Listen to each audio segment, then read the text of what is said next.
በስመ አብ ወወልድ ወመንፈስ ቅዱስ አሐዱ አምላክ አሜን። እንዴት ዋላችሁ? በምህረት በጸጋው የደገፈን እንደ በጎነቱ ይህን ጊዜና ሰዓት የሰጠን አምላካችን እግዚአብሔር በጌታችንና በመድኃኒታችን በኢየሱስ ክርስቶስ ስም የተመሰገነ ይሁን። እንደገና በጌታ በጎነት እንዲህ ባለ ሁኔታ በፊቱ ተሰብስበናልና የጸጋው ሁሉ ባለቤት አምላካችን እግዚአብሔር በጌታችን በኢየሱስ ክርስቶስ ስም የተመሰገነ ይሁን። የጊዜውን ቃል የምንካፈልበት የመጽሐፍ ክፍል የሐዋርያት ሥራ ምዕራፍ 7 ነው። 60 ቁጥሮች አሉት። 60ውንም ቁጥሮች ነው የምናየው። አብረን ነው የምናድረው።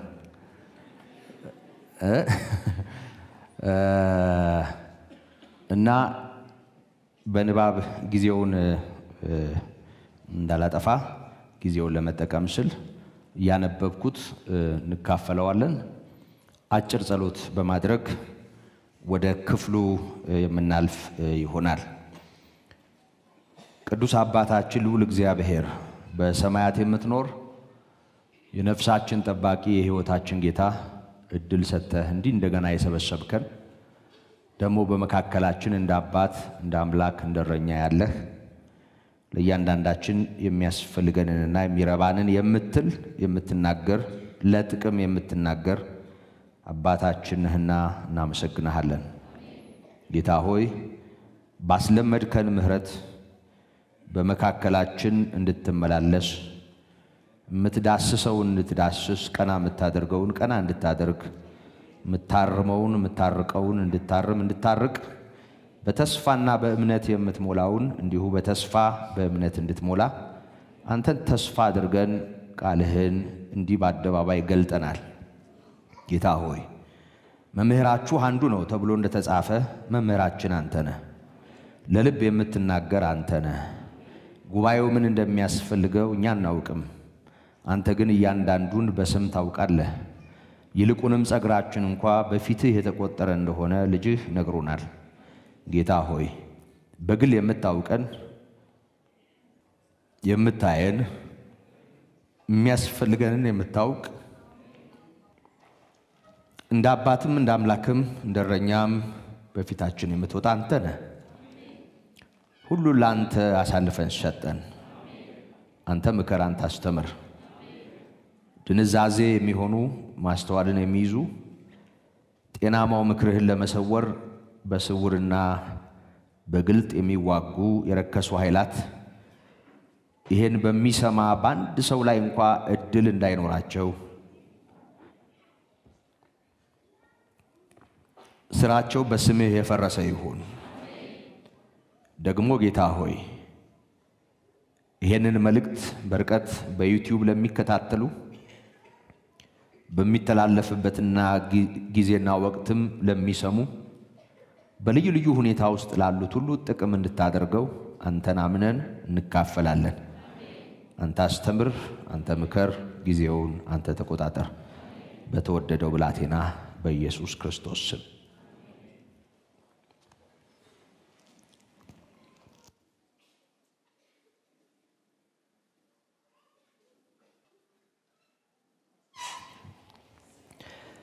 ክፍሉ እንደሚታወቀው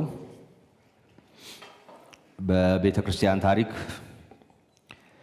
ቀዳሜ ሰማዕት የተባለው በቤተ ክርስቲያን የልደት ሰሙን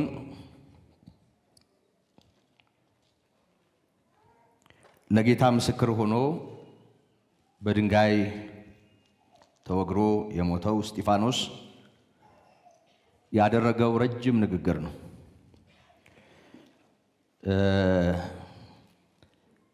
በክፍሉ ብዙ ነገሮችን ያነሳል። በእያንዳንዱ አንቀጽ እና ቁጥር ያሉ ታሪኮችን በዝርዝር አናይም። ምክንያቱም ሰፊ ከመሆኑ ጋር ተያይዞ አሁን ላለን ጊዜ በፍጹም ስለማይሆን ስለሚሰፋ ግን ደግሞ በተናገረበት መንፈስ እና ዓላማ በተለያየ አንጓ እንደተከፈለ ወጥ መልእክት በመቁጠር ደግሞም እንደዛ ነው በመልእክት ውስጥ ያለውን ያነበብን እንካፈላለን። ርዕስ ልሰጠው ሞከርኩ። ያው ብዙ ጊዜ ርዕስ ይቸግረኛል፣ የአይን አዋጅ ይሆንብኛል እንደምታውቁት። የተወሰነች ነገር ላይ ማጠንጠን ስለማልፈልግ ነው። ወጡን ነገር እንድናየው ስለማስብ ነው። ደግሞ ርዕስ ደግሞ አንዳንዴ መልእክት አቃፊ ስለሚሆን አስፈላጊነቱም ደግሞ ሚካድ አይደለምና ከዚህ የተነሳ ይሄንን እውነታ ማዕከል በማድረግ ቁጥር 55 ላይ ያለውን ኃይለ ቃል እንደ ርዕስ ልትይዙት ትችላላችሁ።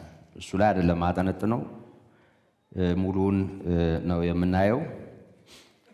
ግን የእግዚአብሔርን ክብር ኢየሱስንም በእግዚአብሔር ቀኝ ቆሞ አየና የሚል ቃል እናያለን እና እንደ ርዕስ ከዚህ እንወስዳለን። እስኪ የእግዚአብሔር ክብር በሉ። ጌታ ኢየሱስ የእግዚአብሔርን ክብር ጌታ ኢየሱስን ቆሞ አየና። የእግዚአብሔር ክብር ጌታ ኢየሱስ ንግግሩን የሚጀምረው የክብር አምላክ ብሎ ነው። ማጠቃለያውም ላይ የእግዚአብሔርን ክብር ጌታ ኢየሱስን በማየት የሚጠናቀቅ ሕይወትም ምዕራፍም ነው። ያው እስጢፋኖስ በዚህ ምዕራፍ ላይ በሰማዕትነት አገልግሎቱን እንዳገባደደ እንደፈጸመ የምናይበት ከመሆኑ ጋር ተያይዞ እንዳልኳችሁ ሰብሰብ ባለ ሁኔታ በውስጡ ያለውን እንድናይ ታሪኩ የሚጀምረው ከምዕራፍ 6 ነው። እንደምታውቁት ደቀ መዛሙርት እየበዙ መጡ። ያው ሰው ሲበዛ የሚሆነው ነገር ሆነ። የመጡት ከተለያየ ቦታ የተሰበሰቡ ናቸው። ያው አብዛኞቹ ቅዱሳን ከአይሁድ ወገን የሆኑ ቢሆኑም ግን ከሌሎች ሀገሮች ከግሪክና ከመሳሰሉት፣ ግሪክ ማለት በቁሙ ግሪክ ማለት ብቻ ሳይሆን ከአሕዛብ ማለት ነው። ከአሕዛብ ሀገሮች ለበዓል መጥተው ጌታ በእምነት ያስቀራቸው፣ ከዛም ባሻገር በነበሩ አገልግሎቶች ወደ ክርስትናው ወይም ወደ ወንጌል የደመራቸው ብዙ ሰዎች አንድ ላይ ማምለክ የጀመሩበት ጊዜ ነው። በተለይ በዛ ይኖሩ የነበሩ አይሁድ ከግሪክ በመጡ አይሁድ ላይ በመስተንግዶ ማድላት ጀመሩ። ምግብ አቅርቦት ላይ መድሎ ተፈጠረ እና ችግሮች ነበሩ በቅዱሳን መካከል።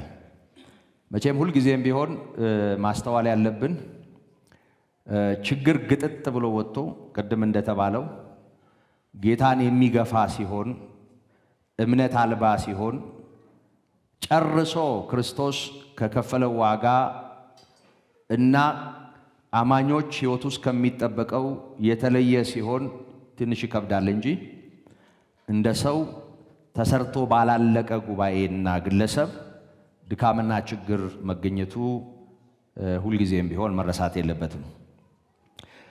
ምክንያቱም የፍጹማን ጉባኤ አይደለም፣ ሊቀድሰን ሰበሰበን እንጂ ተቀድሰን ተገኝተን የመጣን አይደለም። የጌታ ልንሆን ልንቀደስ የተጠራን። ግንዛቤያችን ውስጥ ችግር ይኖራል። ያደግንበት ቤተሰብ ማህበረሰብና የተገነባንበት ዕውቀት ምክንያት ሆኖ ያልጠራ ለጤናማው ሕይወት የማይመጥን ማንነት ይኖራል። ይሄንን እየገረዘ ይሄንን እያስወገደ ለመምጣቱ ቀን ሊያጠራንና ሊያዘጋጀን የሰበሰበን። ቅድም እንደሰማነው የሚያፈራውን አብዝቶ እንዲያፈራ ያጠራዋል። የሚያፈራውን አብዝቶ እንዲያፈራ ያጠራዋል። ቅድም ወንድሜ ተናግሮታል። እኔ ባደኩበት ቤት ግቢያችን ውስጥ ወይን አልነበረም ግን ኮክ የሚባል ተክል ነበረ እና ነዘይቱን እና አቮካዶ ግቢያችን እንደነበረው አውቃለሁ ኮኩን ነው ማስታውሰው የወይን ዘመድ ይመስለኛል እና ሲያድግና መጀመሪያ ሲያፈራ በጣም ጥቂት ነገር ትንንሽ ነገር እንዲሁ ኮምጠጥ ያለ ነገር ነበር የሚያፈራው እና የሚያውቁ ሰዎች ይሄ ዛፍ እኮ በሚመጣው የበለጠ እንዲያፈራ እንዲመደረግ አለበት አሉና አንድ ሰው መቀስ ይዞ መጥቶ አናቱን ሲቀነጫጭብ አስታውሳለሁ እና በሚቀጥለው አመት አንድ ጥፍ አይደለም ሁለትና ሶስት ጥፍ ሆኖ አየነው እና ከሆኑ አመታት በኋላ በሚገርም ሁኔታ ፍሬውን መሸከም አቅቶት በጣም ብዙ ወፎች የሚሰፍሩበትና የሰፈር ልጅ ሁሉ መጥቶ የሚቋደሰው በጣም ብዙ ፍሬ ሆነ እና የሚያፈራውን አብዝቶ እንዲያፈራ ያጠራዋል እንደው ዝም ብሎ ተደባልቆ በጌታ ነኝ ብሎ የሚኖረውን ግን ቅድም የሰማነው በቂ ነው ጌታ ሊያጠራን እንደሰበሰበን ሊያሳድገን እንደሰበሰበን እናምናለን ከዚህ የተነሳ በመካከላችን የሚኖሩ አንዳንድ ሰዋዊ ነገሮች ብዙ ሳይገርሙን ግን ደግሞ ለክብር ስለተጠራን ለሚቀጥለው ህይወትና ክብር ስለማይመጥን አሁን ላለን የህይወት አይነት ስለማይሆን በጥቅስ ያስደገፍን በእግዚአብሔር ጸጋ ያስደገፍን ከነ አረማችንና ከነ ችግራችን እንድንኖር ሳይሆን እንደ እግዚአብሔር ቃል እንደምክሩ ለእውነት በመሸነፍ ከነዚያ ነገሮች ማምለጥ ያስፈልጋል ኃላፊነቱን ራሱ ወስዷል የሚያፈራውን አብዝቶ እንዲያፈራ አጠራዋለሁ ነው ያለው ክብር ለስሙ ይሁን ስለዚህ ሊያጠራ ሊቀድስ ሊያስተካክል ጠርቷል ጌታ በመጀመሪያዊቱ ቤተክርስቲያን ውስጥ እንደዚህ አይነት ችግሮች ነበሩ መድሎ መጣና በኋላ ሐዋርያት እነሱን በማስተናገድ ትንሽ ተቸገሩ ጊዜ ይወስድ ጀመር በመሰረቱ የማዕድ አገልግሎት እና ቤተክርስቲያን ውስጥ ያለ መስተንግዶና ሌሎች አገልግሎቶች እዚያው ወደ ምረት ላይ ከሚሰጡ ወይም ፑልፒት ላይ ከሚደረጉ ነገሮች ያላነሰ የአገልግሎት ድጋፍም አላቸው ጉዳትም አላቸው እዚህ በጣም ደስ ብሎት ሲወርድ ደግሞ የሚያኮርፍ ይኖራል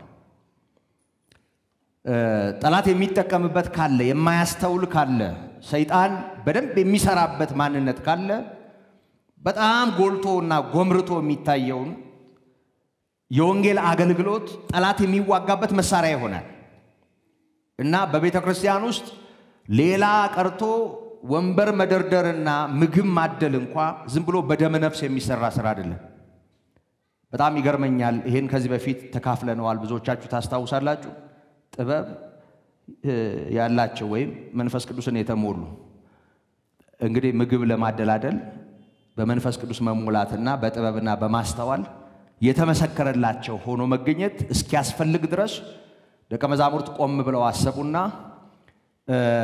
እኛ የእግዚአብሔርን ቃል ትተን ማዕድል ልናገለግል አይገባም ምክንያቱም እስከ ምድሪቱ ዳርቻ ወንጌልን እንዲያደርሱ የተመረጡት የጌታ ደቀ መዛሙርት ከ8000 ሊበዙ የሚችሉ ሰዎች መሃል ተውጠው ምግብ ሲያደላድሉ ጊዜያቸው ማለፍ ስለሌለበት የኛ ዋናው ተልኮ ጸሎትና ቃሉን ማቅረብ ነው ለዚህ ጉዳይ ግን እንሾማቸዋለን አሉ እና በጣም ይገርማል ቁጥር 3 ላይ ወንድሞች ሆይ በመልካም የተመሰከረላቸውን ስሙት በደንብ አርጋችሁ መንፈስ ቅዱስና ጥበብም የሞላባቸውን 7 ሰዎች ለእናንተ መረጡ አለ መንፈስ ቅዱስ የሞላባቸው ጥበብ የሞላባቸው በመልካም ነገር የተመሰከረላቸው ሰዎች በጎ ነገራቸውን በተመለከተ ሊመሰክሩላቸው የሚችሉ እንደዚህ አይነት ሰዎችን ምረጡና እኛ ለዚህ ስራ እንሾማቸዋለን አሉ እና 7 ሰዎች ተመረጡ በተለምዶ 7ቱ ዲያቆናት የምንላቸው ከነዚህ 7 ሰዎች በምዕራፍ 7 እና ምዕራፍ 8 ላይ ሁለቱን ሰዎች በተለየ ሁኔታ እናያቸዋለን አንደኛው እስጢፋኖስ ነው ዛሬ የምንካፈለው እሱን ነው ሌላኛው ወንጌላዊ ፊልጶስ ነው እነዚህ ሁለት ሰዎች ማህበሩን ማዕድ በማቅረብና በስነ ስርዓት በማስተናገድ ከግሪክ በመጡ ቅዱሳንና በምድረ እስራኤል ኖረው ወደ ወንጌል በፈለሱ ቅዱሳን መካከል ያለውን የባህልና ሌላ ተቃርኖ አቻችለው በጥበብ አንድ ላይ እንዲኖሩ ለዚህ አገልግሎት ከተመረጡ ሰዎች መካከል ናቸው ሁለቱ ግን አስገራሚ ነው እግዚአብሔር ከዚህም ፈቀቅ አረጋቸው በእስጢፋኖስም በፊልጶስም የሰራውን እናያለን ምክንያቱም የቤተ ክርስቲያን ራስ ክርስቶስ ነው የጸጋ ሁሉ ባለቤት እግዚአብሔር ነው የክብር አምላክ እግዚአብሔር ነው ይሄ የክብር አምላክ እስጢፋኖስንም ሌሎቹ የነበራቸው አገልግሎት በዚህ መልኩ ስላልተገለጠ ነው እንጂ የሌሎቹ አገልግሎት ከዚህ ያነሰ ነው ለማለት አይደለም ነገር ግን ባስገራሚ ሁኔታ የእግዚአብሔር ጸጋ በእነሱ ሕይወት ይታይ ነበር ቁጥር 8 ላይ እስጢፋኖስም ጸጋንና ኃይልን ተሞልቶ ይላል በሕዝቡ መካከል ድንቅና ታላቅ ምልክትን ያደርግ ነበር ለዛ የተመረጠው ሰው በእግዚአብሔር መንፈስ ሙላት በእግዚአብሔር ጸጋ ኃይል አስገራሚ ምልክት በሕይወቱ ይደረግ ነበር የነፃ ወጪዎች ከተባለችው ምኩራብ በቀሬና በእስክንድሪያም ሰዎች ከኪልቅያም ከእስያም ከነበሩ አንዳንዶቹ ተነስተው እስጢፋኖስን ይከራከሩት ነበር ይላል የእግዚአብሔር ጸጋ በሱ ሕይወት በሚያስገርም ሁኔታ ተገለጠ ልዩ ልዩ ሰዎች ከተለያየ ቦታ የመጡ ሰዎች ደግሞ ከሱ ጋር ሙግት ውስጥ ገቡ ነገር ግን እንደዚህ ይለናል ቁጥር 10 ይናገርበት የነበረውንም ጥበብና መንፈስ ይቃወሙ ዘንድ አልቻሉም ይላል ምክንያቱም እስጢፋኖስን የመረጠው ጌታ ነው በእርሱ ላይ ጸጋውን ያፈሰሰ ልዑል ነው ንግግሩ ማንም ሊቋቋመው በማይችል በእግዚአብሔር መንፈስ ኃይል በጥበብ የሰውን ልብና አይምሮ መማረክ በሚችልበት ጥበብ የተገለጠ ነበር ምክንያቱም እግዚአብሔር አስደናቂውንም ተአምር የሚሰጠው ሰዎች ቃሉን እንዲቀበሉ ነው ምክሩን እንዲሰሙ ነው ወገኖች ያስተውላችሁ ከሆነ ምዕራፍ 4 ላይ ደቀ መዛሙርት በጌታ ፊት በዚህ ሰውዬ ስም ምንም እንዳታደርጉ የሚባል ትእዛዝ ሲደርሳቸው እኛ ያየነውን ከመመስከር የሰማነውን ከመናገር ወደ ኋላ ማለት አንችልም ዝም ማለት አንችልም ብለው ቁጥር 19 ላይ እንደተጻፈው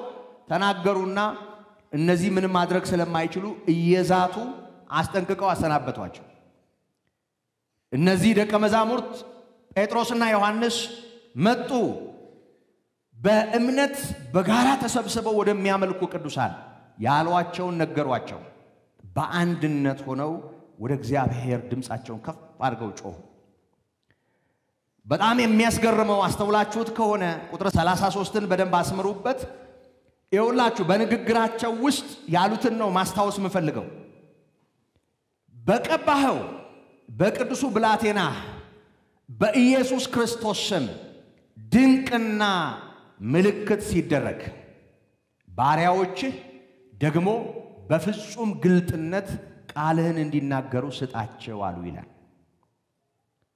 ይኸውላችሁ በደንብ አድርጋችሁ ስሙኝ በጌታችን በኢየሱስ ክርስቶስ ድንቅና ምልክት ወይም ተአምራት ሲደረግ በስሙ የመደረጉ ጉዳይ አይደለም የጸሎቱ ርዕስ ይሄ ሲሆን ባሪያዎች በፍጹም ግልጥነት ቃልህን እንዲናገሩ ስጣቸው የጸሎቱ ማዕከል ተአምራቱ አይደለም ተአምራቱን ተከትሎ የእግዚአብሔርን ቃል በማቅረብ ብዙዎችን ለመጥቀም አንተ ታደርጋለህ ተአምር በቀባው በቅዱሱ ብላቴና በኢየሱስ ስም እርሱ ሲሆን ግን በፍጹም ግልጥነት ባሪያዎች እንዲናገሩ ስጣቸው የእግዚአብሔርን ቃል በግልጥነት መናገር ደፋር ስለሆንክ ብቻ የምታደርገው አይደለም ሰው በብዙ ነገር ይሸበባል በብዙ ነገር ይያዛል፣ ይሉኝታም ይይዘዋል። አንዳንድ ጊዜ ሰዎችን ከእግዚአብሔር ቃል በላይ ሊያከብር ይችላል። የሚያስፈራሩ፣ የሚዝቱ፣ የሚጠሉ፣ የሚያሳድዱ ካሉ ደግሞ ሊብስ ይችላል። የሚያኮርፍ፣ የሚቀየም፣ የሚጠላም ካለም ደግሞ የዛኑ ያህል ሊሆን ይችላል።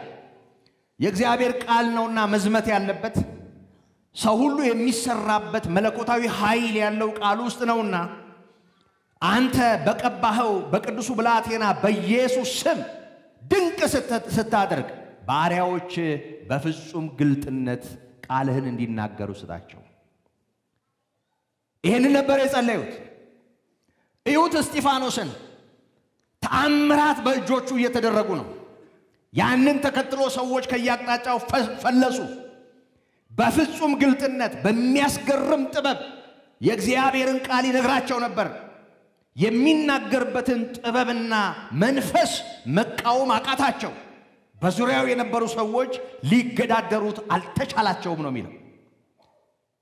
ወገኖቼ በእውነት ቃል የሌላቸው አመፃ የሞላባቸው ልክ ያልሆኑ ሰዎች የማይገዳደሩትን የጸጋውን ቃል እግዚአብሔር ያብዛልን። ከምንም በላይ ማንም የማይቋቋመው ግፈኛ አይደለም፣ አመፀኛ አይደለም፣ ባለዛር አይደለም፣ ጠንቋይና አስጠንቋይ አይደለም። መንፈሳውያን ነን የሚሉ ሰዎች ሊገዳደሩት ሊቋቋሙት የማይችል የእግዚአብሔር ኃይልና የእግዚአብሔር ጸጋ በጥበብ ይገለጥ ነበር በዚህ ሰውዬ ንግግር ውስጥ እና አልተቻላቸውም። ሰነፍ ሁል ጊዜ ያው ኃይለኛ ነው። ብዙ ጊዜ እንደምንለው አቅም ሲያጡ ሰዎችን አስተባበሩ። በሙሴ ላይ በእግዚአብሔርም ላይ የስድብን ነገር ሲናገር ሰምተነዋል የሚሉ ሰዎችን አስነሱ ይላል። እንዲህ ብሎ ተናገረ፣ እንዲህ ብሎ ሰበከ በማለት የተናገረውንና የሰበከውን አይደለም የመዘዙት። በምን ምክንያት እስጢፋኖስ እግዚአብሔር ሊሳደብ ይችላል? እንኳን እግዚአብሔርን በምን ምክንያት እስጢፋኖስ ሙሴን ሊሳደብ ይችላል? ሊያደርገው አይችልም። እንኳን በእግዚአብሔር ጥበብ በእግዚአብሔር መንፈስ የተሞላው ይህ የተመሰከረለት የክርስቶስ ደቀ መዝሙር ሲሰድቡት መልሶ ያልተሳደበው መከራን ሲቀበል ያልዛተውን ጌታ ኢየሱስን የሚያገለግለው እርሱ ይቅርና እነሱም እንኳን በሙሴና በእግዚአብሔር ላይ አፋቸውን ላለመክፈት ይጠነቀቃሉ። ግን ያው አዘጋጁ ሰዎች ደሞ ሰዎችም ተነሱ። ሕዝቡንና ሽማግሌዎችን ጻፎቹንም አናደዱ ይላል። ሕዝቡ ተናደደ። ሙሴ ተሰደበ ሲባል እግዚአብሔር ተሰደበ ሲባል ንዴት ሞላባቸው። ቀርበውም ያዙት ይላል። ወደ ሸንጎ ማወጡትና እንዲህ አሉ፣ ይህ ሰው በዚህ በተቀደሰው ስፍራ በሕግም ላይ የስድብን ነገር ለመናገር አይተውም፣ ደፋር ነው አሉ። ክስ ነው። ምንም የሚመልሰው ነገር የለም። በተቀደሰው ስፍራም ላይ በሕግም ላይ በሌላ ቋንቋ በሙሴም ላይ ልክ ያልሆነ ነገር ለመናገር ወደ ኋላ አይልም፣ አይተውም። ይህ የናዝሬቱ ኢየሱስ ይህን ስፍራ ያፈርሰዋል፣ ሙሴም ያስተላለፈልንን ሥርዓት ይለውጣል ሲል ሰምተነዋልና የሚሉ የሐሰት ምስክሮችን አቆሙ ይላል። ጌታ ኢየሱስ ቤተ መቅደሱን ለማፍረስ አልመጣም፣ ግን እንደሚፈርስ ተናግሯል። ዮሐንስ 2 ላይ ይሄን ቤተ መቅደስ አፍርሱት በ3ም ቀን አነሳዋለሁ አለ።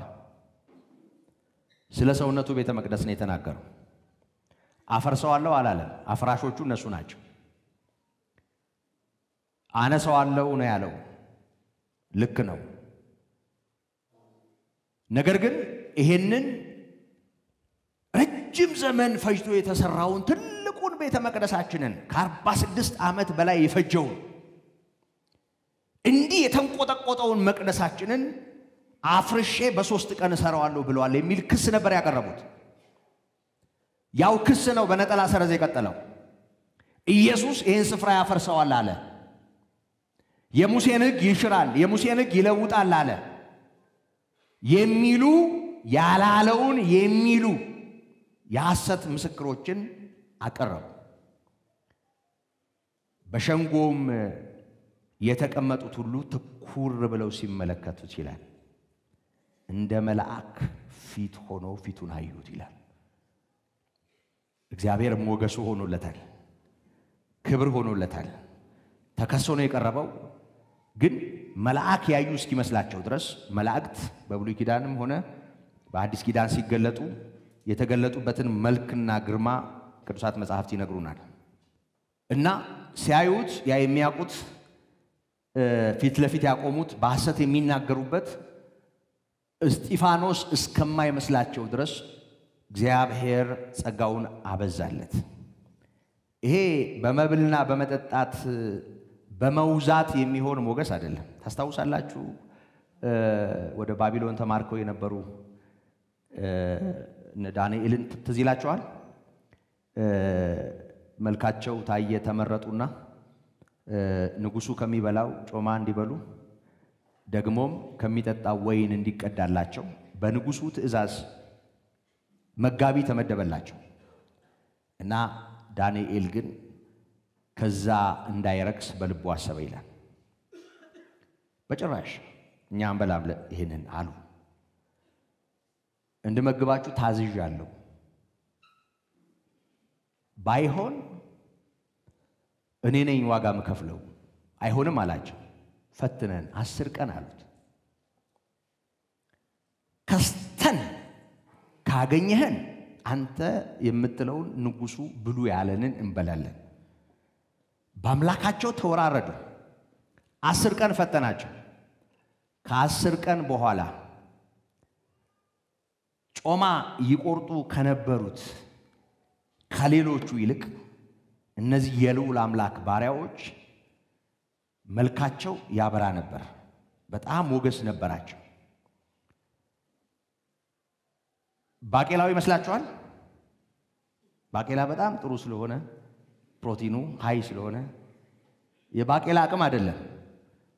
ሞክረው 10 ቀን ባቄላ ቆርጥምና ምን እንደምትሆን ታየዋል።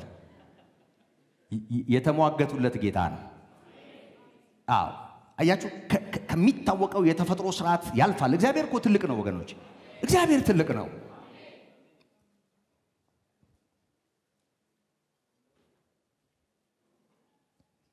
እግዚአብሔር ትልቅ ነው። ይህንን ሞገስ በየትኛውም ቀመር አናመጣው፣ በየትኛውም ሽቱ አይመጣም፣ በየትኛውም የከበረ አልባስ አይመጣም፣ በየትኛውም ካባ አይመጣም። ይሄ ሞገስ ይሄ የክብር አምላክ እስጢፋኖስ የሚሟገትለት አምላክ ፊቱን ከፊታቸው ይልቅ አከበደው እና ሲያዩት እንዲህ ሆነ ይላል። በነጋታው ሊቀ ካህናቱ ቀያፋ ሳይሆን አይቀርም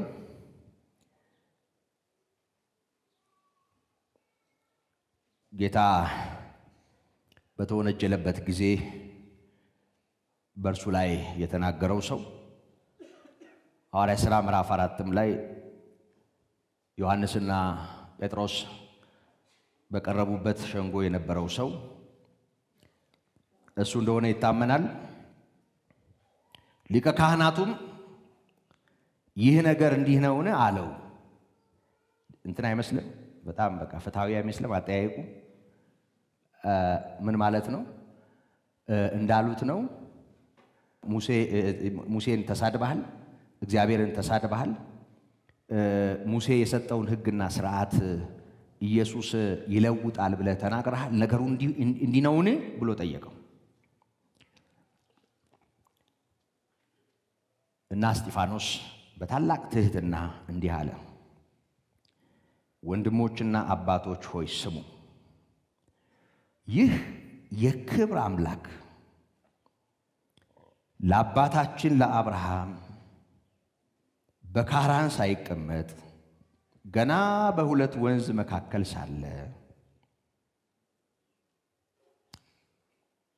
ታየና ከአገርህና ከዘመዶች ወጥተህ ወደማሳይህ ወደ ማንኛውም ምድር ና አለው።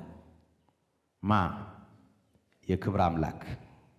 እስኪ የክብር አምላክ በሉ። የክብር አምላክ፣ የተከበረው አምላክ፣ ገናናው አምላክ። ይሄ የክብር አምላክ በሁለት ወንዞች መካከል እያለ በጤግሮስና በኤፍራጥስ ወንዝ መካከል መስጴጦሚያ ተብሎ በሚጠራው በዛሬው ካርታና ሁኔታ እነ ኢራን እና ኢራቅ ያሉበት አካባቢ ነው። ደቡባዊ የኢራቅ ግዛት ነው ያ ቦታ፣ የከለዳውያን ምድር ወይም ደግሞ ኡር ተብሎ በሚጠራው ስፍራ። ገና በዛ ቦታ ያለ ተገለጠና ማ? የክብር አባት ለማ? ለአብርሃም እኔ ወደማሳይህ ወደ ማንኛውም ምድር ውጣ አለው። ከወገኖችህ ከዘመዶችህ ተለይተህ። በዚያን ጊዜ ከከለዳውያን አገር ወጥቶ በካራን ተቀመጠ። ካራን ጥቂት ከፍ ብሎ በኤፍራጥስና በነነዌ መካከል ያለ ስፍራ ነው። በዛ ስፍራ አባቱ ታራን ቀብሯል። በዛ ስፍራ በካራን ተቀመጠ። ከዚያም ከአባቱ ከሞተ በኋላ እናንተ ዛሬ ወደምትኖርበት ወደዚህች ሀገር አመጣ። በዚህችም የእግር ጫማ እንኳን የሚያህል ርስት አልሰጠው። ነገር ግን ልጅ ሳይኖረው ለእርሱ ከእርሱም በኋላ ለዘሩ ርስት አድርጎ ይሰጠው ዘንድ ተስፋን ሰጠው። እግዚአብሔር ገና እንደወጣ ወይም እዛው ባለበት ሁኔታ ልጅ አልሰጠውም። ለእግሩ ጫማ የሚሆን ትንሽዬም እንኳን ቦታ አልሰጠውም። ግን ለአብርሃም እግዚአብሔር ምንን ሰጠው? ተስፋን ሰጠው። ያንን ስፍራ ከነዓንን ለዘሮቹ እንደሚያደርግ ለእግሩ ጫማ የሚሆን ትንሽ ቦታ እንኳን ሳይኖረው ሳይሰጠው ተስፋን ሰጠው። እግዚአብሔርም ዘሩ በሌላ አገር መጻተኞች እንዲሆኑ 400 ዓመትም ባሪያዎች እንዲያደርጓቸው እንደሚያስጨንቋቸውም እንዲህ ተናገረ።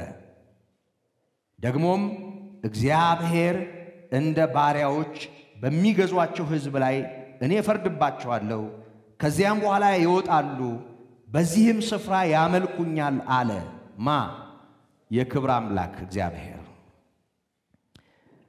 ተስፋውን ሲሰጥ ዘሮቹ ለ400 ዓመት በግብፅ የሚሆኑትንም ጭምር ተናግሯል።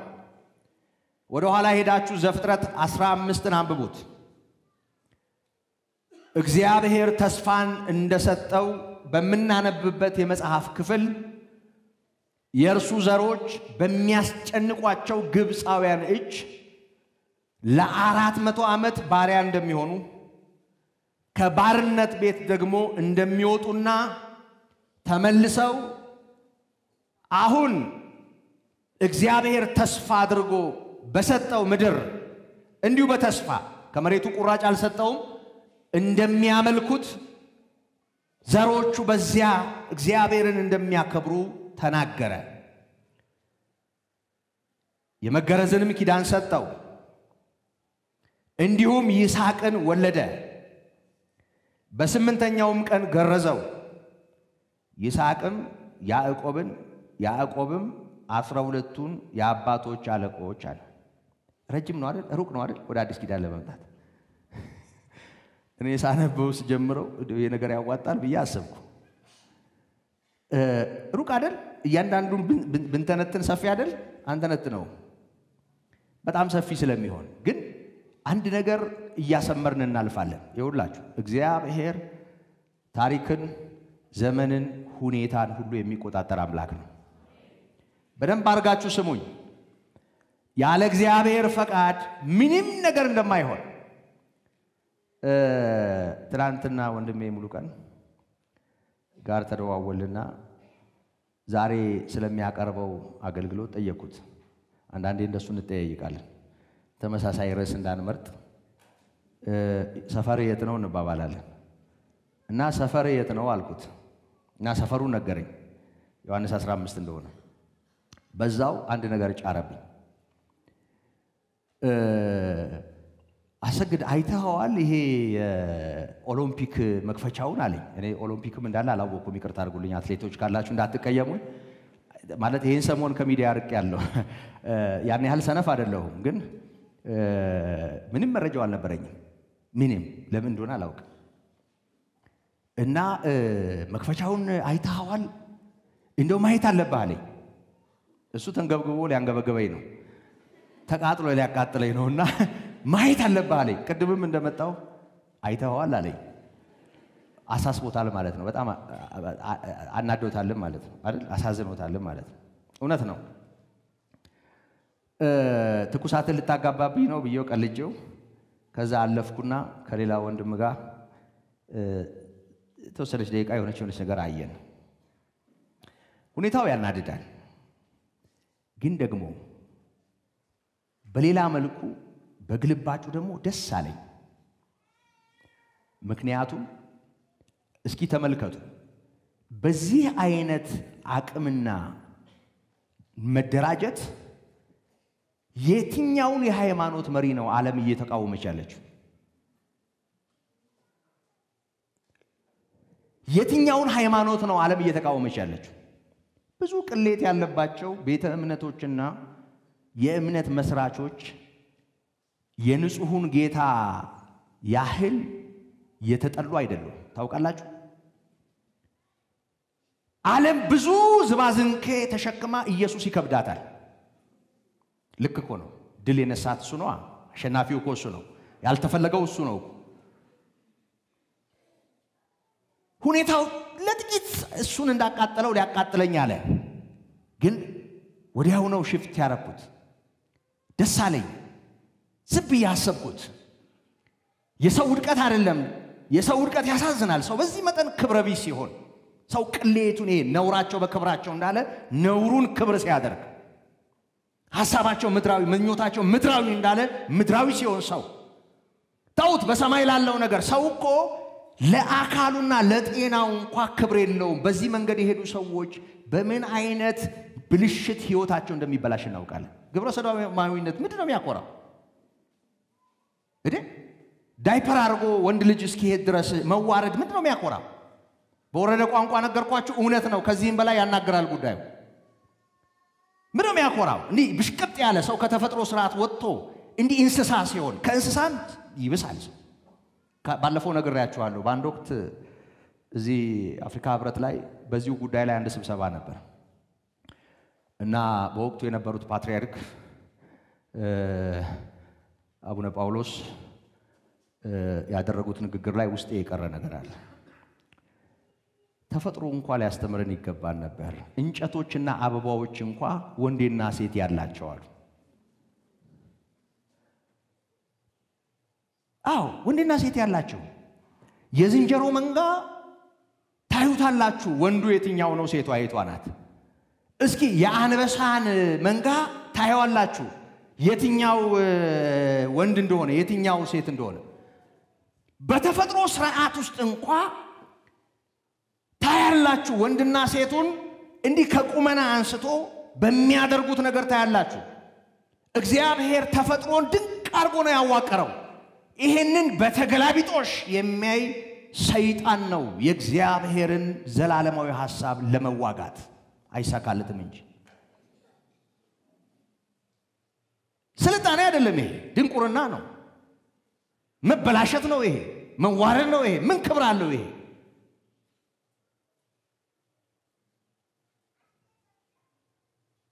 ግን ደስ ይላል። ዓለም ሁሉ አንድ ላይ እየተቃወመ ያለው አንዱን ነው። አሸናፊው አንዱ ስለሆነ መጽሐፍ ቅዱስ ላይ ነው ድራማ ቢሰሩ። ከዚህ በፊት የት ነው? አውስትራሊያ ነው የት ነው? እንደዛ ብራዚል እዩት። እንደዛ ሲቀልዱበት ሰይጣንን ጀግና አድርገው ጌታ ኢየሱስን አኮስሰው ዝም ብለው ሲጎትቱት እነሱ ጨርቅ ይጎትቱ ስዕል ይጎትቱ እንጂ እሱ እኮ በአብ ቀኝ ነው ያለው። በአብ ቀኝ ነው ያለው። ክብር ለስሙ ይሁን። የት ተገኝቶ ሊቀለድበት? የት ተገኝቶ ሊቀለድበት?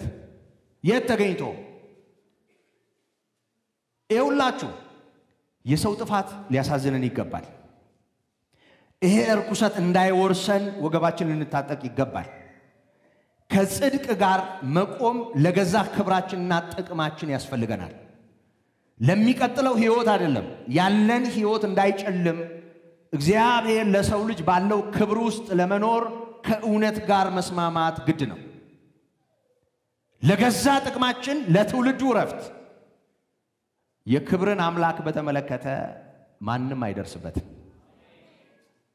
ጌታ ኢየሱስን በተመለከተ ከይሁዳ ነገድ የሆነው አንበሳ ጠላቶቹ የእግሮቹ መረገጫ እስከሚሆኑበት ቀን ድረስ በክብር በአባቱ ቀኝ አለ። ሺዎች አፋቸውን ከፍተው አይደለም ሰቅለውት አልተሸነፈም ጌታ ኢየሱስ አይደል? አዎ ይሄን የክብር አምላክ ነው የምናመልከው። ክብር ለስሙ ይሁን። ጌታ ትልቅ ነው። አሁንም ባነበብኩት ታሪክ ውስጥ ይኸውላችሁ አብርሃምን ጠራው፣ ተስፋን ሰጠው፣ ከኡር ወደ ካራን ከዛም ወደ ከነዓን አመጣው። ለእግሩ ጫማ ማረፊያ የሚሆን ስፍራ ያልሰጠው እግዚአብሔር 400 ዓመት ዘሮቹ በግብጽ በባርነት ቀንበር ውስጥ እንደሚሆኑ ተናገረ። ከ400 ዓመት በኋላ ነፃ ወጥተው መጥተው በዚህ ስፍራ ላንተና ለዘርህ ባልኩት ስፍራ ያመልኩኛል አለ። የመገረዝን ኪዳን አብርሃም ተቀበለ። ይስሐቅ በኋላም ያዕቆብ አለ። ይሄንን ስታዩ የእስራኤል ልጆች ወደ ግብጽ መውረድ 400 ምናምን ዓመት በግብጽ መኖር እነዚህ ሁሉ ነገሮች ዝም ብሎ በደመነፍስ የሚሆኑ ይመስላሉ። ግን ዘመንን፣ ታሪክን፣ ሁኔታን የሚቆጣጠር እግዚአብሔር የሚሆነው እንደዚህ ነው አለ። የሆነውም እግዚአብሔር እንዳለው እግዚአብሔር እንዳለው ይሆናል ወገኖቼ። እንደ ተጻፈው ይሆናል። ብዙ ሰው የእግዚአብሔርን ቃል ስለማያነብ እንደ ቃሉ እየሆነ ያለውን ነገር ማስተዋል ሊያቅተው ይችላል። ብዙ ሰው እየተፈጸመ ያለው ትንቢት ላያስተውለው ይችላል። ብዙ ሰው ምን እየሆነ ነው ብሎ እንደ እግዚአብሔር ቃል ላያየው ይችላል። ስልጣኔ ሊመስለው ይችላል። ይኸውላችሁ ታሪክን የሚቆጣጠር ዘመንን የሚቆጣጠር የነገስታትን ልብ በእጆቹ የያዘ አምላካችን የክብር አምላክ በሰማያት አለ። የክብር አምላክ የክብር አምላክ በሰማያት አለ። የክብር አምላክ አምላካችን የክብር አምላክ ነው። ሁሉን ይቆጣጠራል። ዘመናትን ይቆጣጠራል። ሁኔታዎችን ይቆጣጠራል። ይሄ አምላክ የክብር አምላክ ነው። አይሸነፍም። ስሙ ቀጠለ። አሁንም ድሮ በነበረኝ አገልግሎት ብዙ ጊዜ ብሉይ ኪዳን ላይ አተኩራለሁ እና የብሉይ ኪዳን እንደው ሊቅ እስክመስል ድረስ ነገሬ ሁሉ ብሉይ ኪዳን ላይ ነበር። ድሮ አዲስ ኪዳን ገብቶኝ ነው ቀጥታ ወደ ኢየሱስ ሲመጣ ብዙ ሰው እየረበሸ አስቸግሮኝ ረጅም መንደርደሪያ ያደርጋለሁ እና አንድ የታዘበኝ ሰው አሰግዳለኝ። አንተ ስትሰብክ ብዙ ጊዜ ተከታትያለሁ፣ እንደ ሄሊኮፕተር ጉብ አትልም፣ ቱ ዘ ፖይንት እና እንደ ቦይንግ ወይም እንደ ትልቅ አውሮፕላን መንደርደሪያ ታበዛለህ አለኝ። እና ልክ ነው። ረጅም መንደርደሪያ እዚህ ተንደርድሬ ነው የምነሳው። ገብቶታል ሰውየው። እስጢፋኖስ እንደሱ ይሆነኛል። ይሄንን ክፍል ሳየው ረጅም መንደርደሪያ ቀጠለ። አሁንም ስሙን የአባቶች አለቆች በዮሴፍ ቀንተው ወደ ግብጽ ሸጡት አለ። የአባቶች አለቆች እነማን ናቸው? የያዕቆብ ልጆች አይደል? የያዕቆብ ልጆች ምን አደረጉ? እነዚህ እነማን ናቸው? ይኸውላችሁ የነገድ አባቶች ናቸው። እያንዳንዱ ዕብራዊ ዘሩን ከነዚህ ነው የሚመዘው። እኔ የንፍታሌም ነኝ፣ እኔ የጋድ ነኝ፣ እኔ የይሳኮር ነኝ፣ እኔ የሌዊ ነኝ፣ እኔ የብንያም ነኝ እያሉ የአብርሃም ልጅነታቸውን የሚመዙባቸው የዘር ሐረጎች አባቶች ናቸው። እና ጸሐፊው የአባቶች አለቆች አላቸው። ርዕሰ አበው የሆኑ ናቸው። እነዚህ ትልልቅ አባቶች ናቸው። እስራኤል የምትባለው እስራኤል የተመሰረተችባቸው ናቸው። ምክንያቱም እግዚአብሔር ያዕቆብን ጠራው፣ ስሙንም ለወጠ፣ እንደሚባርከው ተናገረው። 13 ልጆችን ወልዷል። አንዷ ሴት ስለሆነች የዘር ሐረጉ ላይ በተለመደ ሁኔታ አልተመዘገበችም። 12ቱና በኋላ ደግሞ የዮሴፍ ልጆች ምናሴና ኤፍሬምን ጨምሮ እነዚህ በያዕቆብ የዘር ሐረግ ውስጥ የሚጠሩ የአባቶች አለቆች ናቸው። እነዚህ አባቶች አለቆች ያ ትውልድ የሚመካባቸው ናቸው። ግን ያደረጉትን ደግሞ ተንኮል ይነግረናል። ምን አደረጉ እነዚህ አሁን እስራኤላውያን እንዲህ የሚመኩባቸው ሰዎች? በቅናት ተነስተው የገዛ ወንድማቸውን በገንዘብ ሸጡት። እኔ እንትና ነኝ የሚሉላቸው ሰዎች ተቧድነው ዮሴፍን ሸጡት። ዝርዝሩ ያስፈልጋል ወገኖች፣ ታውቁታላችሁ አይደል? አዎ። ሊጠይቃቸው እነሱ ወዳሉበት የእረኝነት ስፍራ አባቱ የሰጠውን ይዞ የመጣውን ሰው እስኪ ከህልሞቹ የሚሆነውን እናያለን ብለው ራሱ እግዚአብሔር ባሳየውና በነገራቸው ህልም ተመቅኝተው በዚህ ሰው ላይ ተነሱ። በቅናት ይለዋል ቃሉ፣ በቅናት ተንጨረጨሩ። አሁን ምን ችግር አለው ማለት የገዛ ወንድማቸው የአባታቸው ልጅ ቢነግስ ምን ችግር አለው? ቢከብር ምን ችግር አለው? ተመቀኙ፣ ሸጡት። ይሄ ሰው ተሽጦ ሄደ። ነገር ግን እግዚአብሔርም ከእርሱ ጋር ነበረ ይላል። ራእይ ያሳየው እግዚአብሔር፣ ህልም ያሳየው እግዚአብሔር። ዝም ብሎ ቃሽቶ አይደለም። ዮሴፍ ቃሽቶ አይደለም የተናገረው። ያየው እግዚአብሔር ያሳየውን ነው። ያያቸውን 2 ህልሞች ለአባቱና ለወንድሞቹ ተናግሯል። በዛ ምክንያት ተቀይመውታል፣ ጠልተውታል፣ ቀንተውበታል። በአባቱ ፊት በነበረው ሞገስ ጭምር ጠልተውታል። መጀመሪያ ደብድበው ጉድጓድ ውስጥ የቀበረው ጉድጓድ ውስጥ ጣሉት። በኋላም በአንድ ወንድማቸው አሳሳቢነት ደሙ በእኛ ላይ ዕዳ ከሚሆንብን ለምን ሸጠን ገንዘብ አናተርፍም አለ። ተሸጠ። በምድያም ሰዎች ተይዞ ወደ ግብጽ ወረደ። ዮሴፍ ተመቅኝተው ይህንን አደረጉ። ወገኖቼ ነገር ግን ይለናል እግዚአብሔር ከማን ጋር ነበር? እግዚአብሔር ከማን ጋር ነበር? ከዮሴፍ ጋር ነበር። አንድ ነገር ማለት ፈልጋለሁ፣ ስሙኝ። መዝሙር 105 ቁጥር 19 ላይ መዝሙረኛው ምን አለ? ቃሉ እስኪመጣለት ድረስ የእግዚአብሔር ቃል ፈተነዋል። በጣም ይገርመኛል ይሄ ቃል። እስኪ በሉት፣ ቃሉ እስኪመጣለት ድረስ በሉ። የእግዚአብሔር ቃል ፈተነው። ዮሴፍ የሄደበትን ቁልቁለት ብታዩ ወደዛ አቀበት የሚመለስ አይመስልም። የገዛ ወንድሞቹ ሸጡት፣ ከጉድጓድ አውጥተው ሄደ። ጲጥፋራ የሚባል ሰውዬ ቤት ገባ። እዛ ቤት ያለችው ሴት አይኗን ጣለችበት፣ ልታስነውረው ሞከረች። ይሄንን አጸያፊ ነገር በእግዚአብሔር ፊት አላደርገውም ብሎ ሸሸ። ሊደፍረኝ ነው ብላ ተጫጫሃ አጫጫሃ ሲያዘችው ምንም በሌለበት እስር ቤት ተጣለ። ግን እግዚአብሔር ከሱ ጋር ስለነበር በታሰረበት እስር ቤት አብረውት የታሰሩ ሰዎችን ህልም ይፈታ ነበር። እነዛ እስር ቤት ያሉ ሰዎች ደግሞ ከየት እንደመጡ አንብባቸዋል። ዮሴፍ ለንጉሱ ህልምና እንቆቅልሽ መፍትሄ ሆኖ ከታሰረበት እስር ቤት ወጥቶ ቤተ መንግስት ገባ። ቢትወደድ ሆነ። ከንጉሱ ቀጥሎ ባለስልጣን ሆነ። የእግዚአብሔር ቃል እስኪመጣለት ድረስ የእግዚአብሔር ቃል ፈተነው። ዮሴፍ ራሱ እግዚአብሔር ባበራለትና ባየው ራእይ የተቸገረ ሰው፣ እግዚአብሔር በሰጠው ነገር በመከራ ውስጥ ያለፈ ሰው ነው።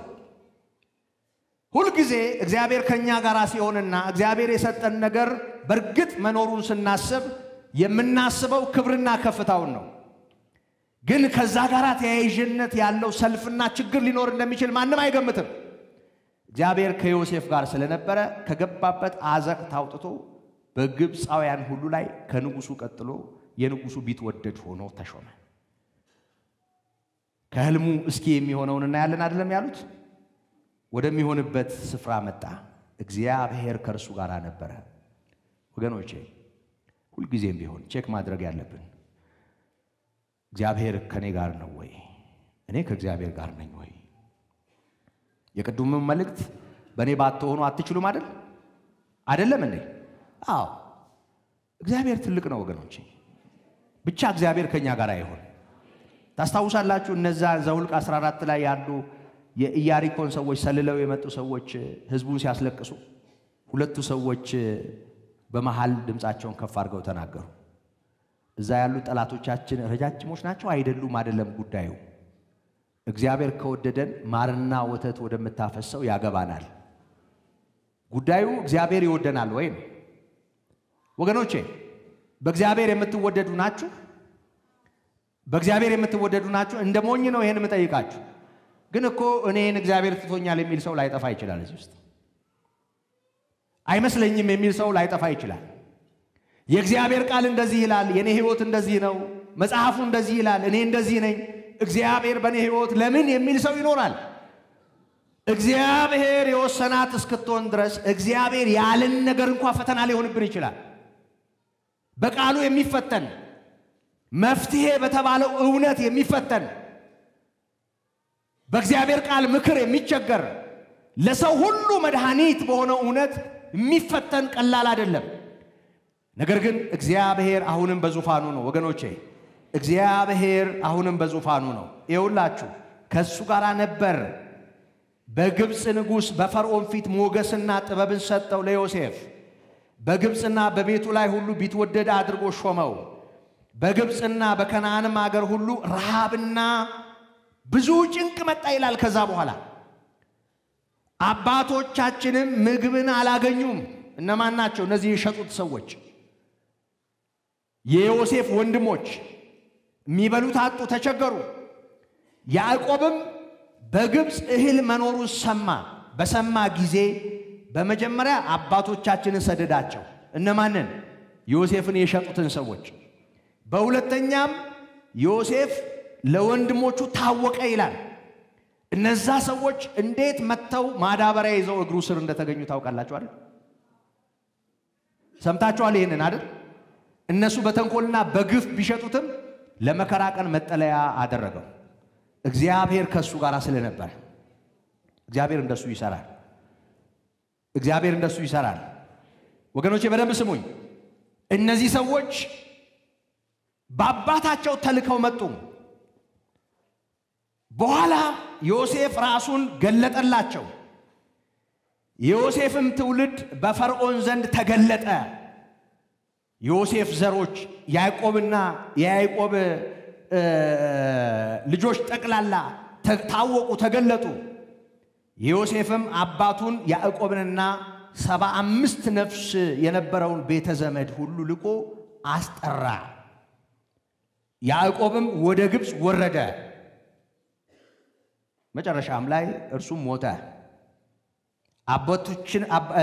አባቶቻችንም ወደ ሴኬም አፍልሰው በጌባልና በገሪዛን መካከል ያለች ስፍራ ናት፣ በዛው በከነዓን ምድር ስጋ አጥንቱን ይዘው ሄዱ። አፍልሰው አብርሃም ከሴኬም አባት ከኤሞር ልጆች በብር በገዛው መቃብር ቀበሩት። ማንን? ያዕቆብን። መልካም፣ አሁንም ይቀጥላል። እየነገራቸው ነው። ነገሩ እንደዚህ ነውን? ተሳድባል አልተሳደብክም ለሚለው ጥያቄ ይሄ ሁሉ ማብራሪያ እየሰጠ ነው። ስለዚህ ትታገሱኛላችሁ አይደል? ትሰማላችሁ አይደል? እዴ እኛ ከነዚህ ከረበናት እናንሳለን እንዴ? እየሰማችሁ ነው? ሳንሃድሪን ከሚባል ከአይሁድ ሸንጎ ይሄ ጉባኤ ያንሳል? መልሱልኝ። አያንስም አይደል? ስሙ ያዕቆብ እዚህ ጋር ተደመደመ። አጥንቱን አመጡና በሴኬም አኖሩት ወይም አሳረፉት። ያዕቆብ እዚህ ጋር ተቀበረ። በደንብ አድርጋችሁ ስሙ። እግዚአብሔርም ለአብርሃም የማለለት የተስፋው ዘመን ሲቀርብ አሁን ቅርብ ሲል ከ400 ዓመት በኋላ ነፃ ይወጣሉ አይደለም ያለው?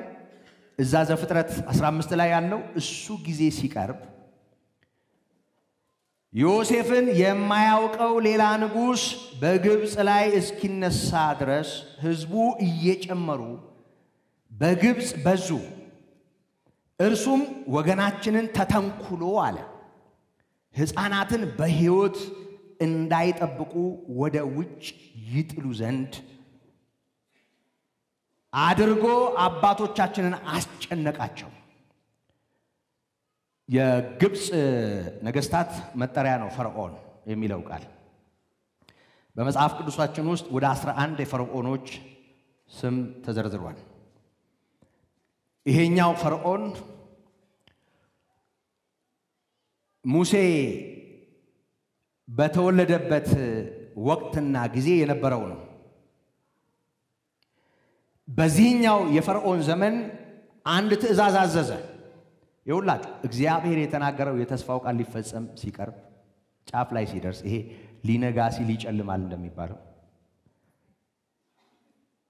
ጨለማው በረታ፣ ጭንቁ በረታ። ይሄኛው ፈርዖን ዮሴፍንና እግዚአብሔር በዮሴፍ በኩል ያደረገውን የማያውቅ ነው። ጨርሶ ለዮሴፍና በጊዜው ለሆነው ነገር ጀርባውን የሰጠ ሰው አያውቅም። ሌላ ንጉሥ ነው ይሄ። ሕዝቡን ማስጨነቅ ጀመረ። አዋላጆችን ጠርቶ የተወለዱ ወንዶች እንዲገደሉ አዘዘ። በጣም አስጨነቃቸው። ተተንኩሎ ነው የሚለው፣ በተንኮል ሕዝቡን ማስጨነቅ ጀመረ። በዚያን ጊዜ ሙሴ ተወለደ። በእግዚአብሔርም ፊት ያማረ ነበር። በአባቱ ቤትም 3 ወር አደገ ሙሴ። በተጣልም ጊዜ የፈርዖን ልጅ አነሳችው፣ ልጅም ይሆናት ዘንድ አሳደገችው። ሙሴም የግብጾችን ጥበብ ሁሉ ተማረ፣ በቃሉና በሥራው የበረታ ሆነ ይላል። ይሁት ሙሴ የተወለደበትን ጊዜ ወንድ የማያድግበት ጊዜ ነው። ትሰማላችሁ? ዘመንን፣ ታሪክን፣ ሁኔታን የሚቆጣጠር እግዚአብሔር እንዴት እየሰራ እንደሆነ ታያላችሁ፣ ታስተውላላችሁ። ዝርዝር ታሪክ ውስጥ አልገባም ጊዜ እንዳይወስድብኝ። ወንድ እንዳይኖር በሕይወት ታዟል። የግብፅ አዋላጆች እንዲያስወግዷቸው ታዟል። በጣም አስጨናቂ ጊዜ ነው። ሙሴ ተወለደ። በእግዚአብሔር ሞገስ አገኘ። በእግዚአብሔር ፊት ያማረ ሆነ። እግዚአብሔር ለዓላማው የመረጠው ሰው ነው። እየሰማችሁ ወገኖቼ? ይኸውላችሁ በደንብ ስሙን፣ በደንብ ስሙን። መኖሪያ የዘላለም አምላክ እግዚአብሔር ነው ተብሎ ተጽፏል። እኛን የሚያኖረን ለመኖር የሚያስችል ሁኔታ ሳይሆን እግዚአብሔር ነው። በደንብ ስሙ። ምንም ምቹና የተደላደለ ጊዜና ሁኔታ ቢኖር ሰው የእግዚአብሔር ጥበቃና ምሕረት ካልበዛለት ምንም አይደለም። ደግሞ እግዚአብሔር ማሻገር ያለበትን እንዴት እንደሚያሻገር ይዩት። የሞት አዋጅ በታወጀበት ምድር ሙሴን ያውም ቤተ መንግሥት አስገብቶ የገዛ እናቱን ጡት እያጠባ እግዚአብሔር አሳደገው፣ እግዚአብሔር አኖረው። ሁሉን የሚገዛ ሁሉን የሚቆጣጠር እግዚአብሔር በሰማያት አለ። ይሄ ጌታ ሙሴን በእንዲህ አይነት ሁኔታ አሳደገው። ይቀጥላል ታሪኩ። ነገር ግን 40 ዓመት ሲሞላው ወንድሞቹ የእስራኤልን ልጆች ይጎበኝ ዘንድ በልቡ አሰበ። አሁን ማንነቱን እያወቀ አድጎ የለ፣ ዕብራዊ እንደሆነ ገብቶት የለ፣ የፈርዖን የልጅ ልጅ እንዳልሆነ ገብቶት የለ። የፈርዖን የልጅ ልጅ ተብሎ አልጋ ወራሽ ተብሎ ከመኖር ከእግዚአብሔር ሕዝብ ጋር መከራን ለመቀበል መረጠ እንዳለ የዕብራውያኑ ጸሐፊ ወገኖቹ እነማን እንደሆኑ ስለለየ ሊጎበኛቸው አሰበና ሄደ ወደ እነሱ። ሲሄድ 2 ሰዎች ሲጣሉ ደረሰ። አንዱን ሲበድለው አይቶ ረዳው የግብጽ ሰውንም መጥቶ ለተገፋው ተበቀለ ይላል ረዳው ማለት ክንዱን አነሳበት እና ገደለው ማለት ነው አንድ ሰው ደቆሰ እና የሰው ሕይወት አለፈ ይሄንን አደረገና ሙሴ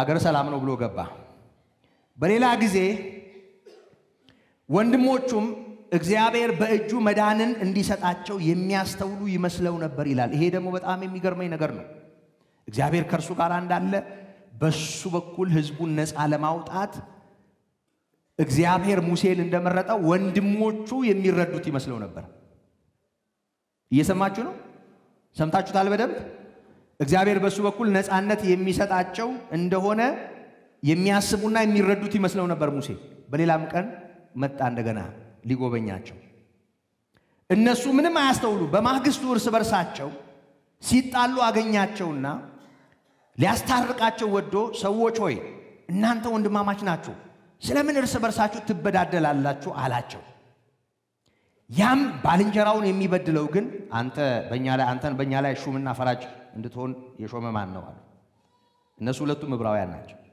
ወንድማማች አይደላችሁ ለምን ትጣላላችሁ አለ ሊያስታርቃቸው መሃል ቆመ ማን ነው አንተን በእኛ ላይ ፈራጅ ያደረገ አለው ወይስ አለ ትናንትና የግብፁን ሰው እንደገደልከው ልትገድለኝ ትወዳለህ አለ ብሎ ገፋው ይላል ማንን ሙሴ ያ ክንደ ብርቱ ሙሴ ደነገጠ ሙሴም ከዚህ ነገር የተነሳ ሸሽቶ በምድያም አገር መጻተኛ ሆኖ ኖረ በዚያም 2 ልጆችን ወለደ አገር ጥሎ ጠፋ ወደ ምድያም ሄደ በምድያማውያን ምድር አግብቶ 2 ልጆች ወልዶ በቃ የራሱን ኑሮ መኖር ጀመረ ከወገኖቹ ጋር ያለው ነገር በዚህ መልኩ ተቆራረጠ እንደሰው ግን 40 ዓመትም ሲሞላው የጌታ መልአክ በሲና ተራራ በምድረ በዳ በቁጥቋጦ መካከል በእሳት ነበልባል ታየው ሙሴም አይቶ ባየው ተደነቀ ሊመለከት ሲቀርብ የጌታ ቃል እኔ የአባቶችህ አምላክ የአብርሃም አምላክ የይስሐቅም አምላክ የያዕቆብም አምላክ ነኝ ብሎ ወደርሱ መጣ ሙሴም ተንቀጥቅጦ ሊመለከት አልደፈረም ጌታም የቆምክባት ስፍራ የተቀደሰች ምድር ናትና የእግርህን ጫማ አውልቅ በግብጽ ያሉትን የሕዝቤን መከራ ፈጽሞ አይቼ መቃተታቸውንም ሰምቼ ላድናቸው ወረድኩ አሁንም ና ወደ ግብጽ እልካለሁ አለው የጌታ ቃል ወደሱ መጣ ስሙ ሹምና ፈራጅ እንድትሆን የሾመህ ማን ነው ብለው የካዱትን ይህን ሙሴን በቁጥቋጦ በታየው በመላኩ እጅ እግዚአብሔር ሹምና ቤዛ አድርጎ ላከው የታሪኩ ፍሰት እየገባችሁ ነው ምን ሊያወራ እንደፈለገ ምን ሊናገር እንደፈለገ ያስተዋላችሁ ነው ማነህ አንተ ብለው ክደውታል ሙሴን እንደገደልክ ማን ነው ግብፃዊውን እንደገደልክ እኔንም ልትገድለኝ ብሎታል አንድ ሰው በግልጽ ማን ነው አንተን በእኛ ላይ የሾመህ ብሎታል ይሄን ሰምቶ ተሰዶ ሄዶ የኖረው ሙሴ በደንብ ስሙኝ ከ40 ዓመት በኋላ እግዚአብሔር ወደሱ መጣ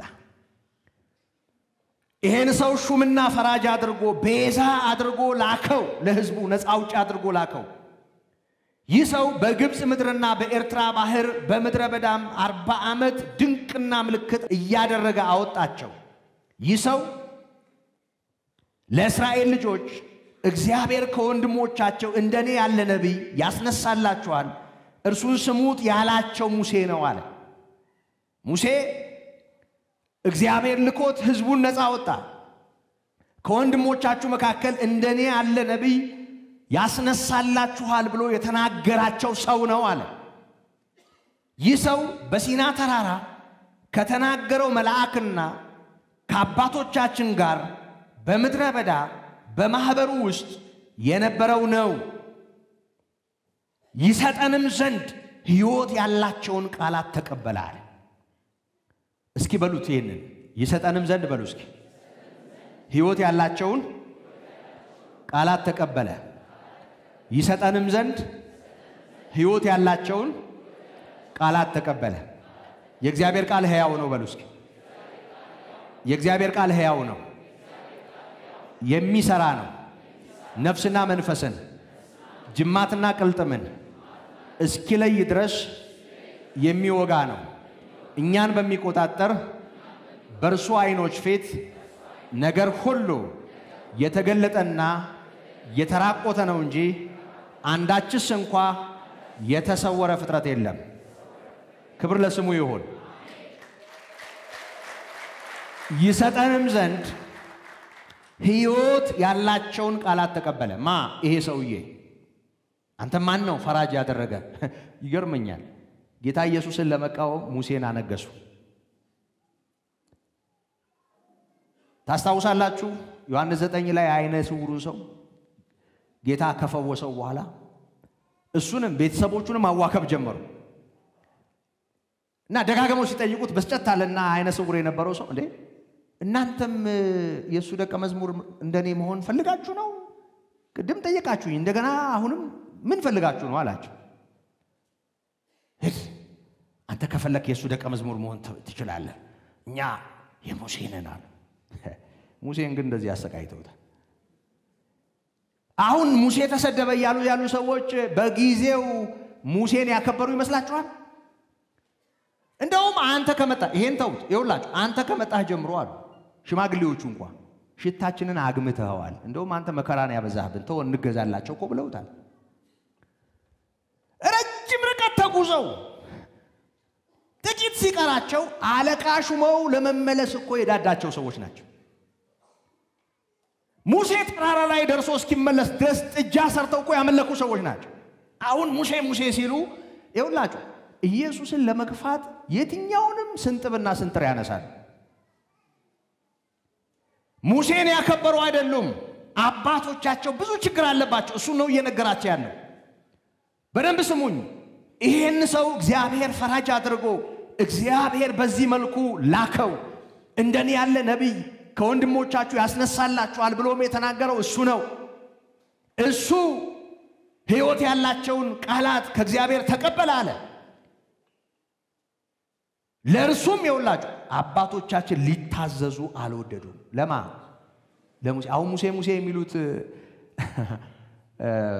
አንድ አባት እንዲያሉ አሉ አንድ ወቅት እንደው ዘመን ስላላገናኛችሁ ነው እንጂ እናንተ ነበራችሁ የምትሰቅሉት አሉ ጌታ ኢየሱስን። አሁን አይሁድ እንዲያርገው በክፋት ሰቅለው ምናምን የሚሉ ብዙ ሰዎች ቢያገኙት ይዘለዝሉታል። ምንም እኮ ታሪኩ እኮ ራሱ ነው የሚደግመው እንዴ። ጌታ ኢየሱስን ያለውን ሰው የሚያሳድድ ሰው ያኔ ምን ሊሆን ይችላል? በደንብ አድርጋችሁ ስሙኝ። ይኸውላችሁ አንዳንድ ጊዜ በሩቅ ስናየው አንዳንዱን ታሪክ ጨርሶ ሌላ ይመስለናል። ምንም ታሪክ እኮ ራሱ ነው የሚደግመው። ዛሬም ይኸውላችሁ በትክክል እንደ እስጢፋኖስ የሚሆን ካለ እንደነዚህ የሚሆን ሰው አለ አጥርጥሩ። ዛሬም በእውነት እንደ ዮሐንስ እንደ ጴጥሮስ የሚያገለግል ሰው ካለ አሉ።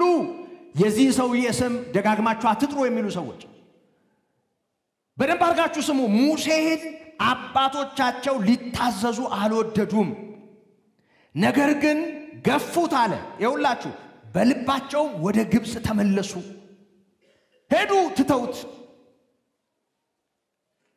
አሮንንም በፊታችን የሚሄዱ አማልክትን ስራልን፣ ይህ ከግብጽ ምድር ያወጣን ሙሴ ምን እንደሆነ አናውቅም አሉት። ገፉት በልባቸው ወደ ግብጽ ወረዱ፣ ጥጃ ሰሩ፣ አመለኩ። በዚያም ወራት ጥጃ አደረጉ፣ ለጣዖቱ መስዋዕት አቀረቡ። በእጃቸውም ስራ ደስ አላቸው። የሚገርም ነገር ነው። ሊበሉ ሊጠጡ ተቀመጡ፣ ሊዘፍኑ ተነሱ ይላል። በዛው ዘመን ሙሴ እግዚአብሔር ነው የላከኝ እያለ የእግዚአብሔርን ስም እያስታወቀ በሕዝቡ ፊት ቆሞ በእግዚአብሔር ትእዛዝና ሕግ ሊመራቸው ወጥቶ እነሱ ጥጃ ሰርተው አመለኩ። ከሚስቶቻቸው ከልጆቻቸው ጆሮና እግር አንገት ላይ የተለቃቀመ ወርቅ አቅልጠው አይናቸው ያየ እንዴ! በጣም እኮ ነው የሚገርመው። እንደው ከሌላ ቦታ አምጥቶ ይሄ ከእንትን የመጣ ነው ቢል እኮ ይሻል በእንዳገራችን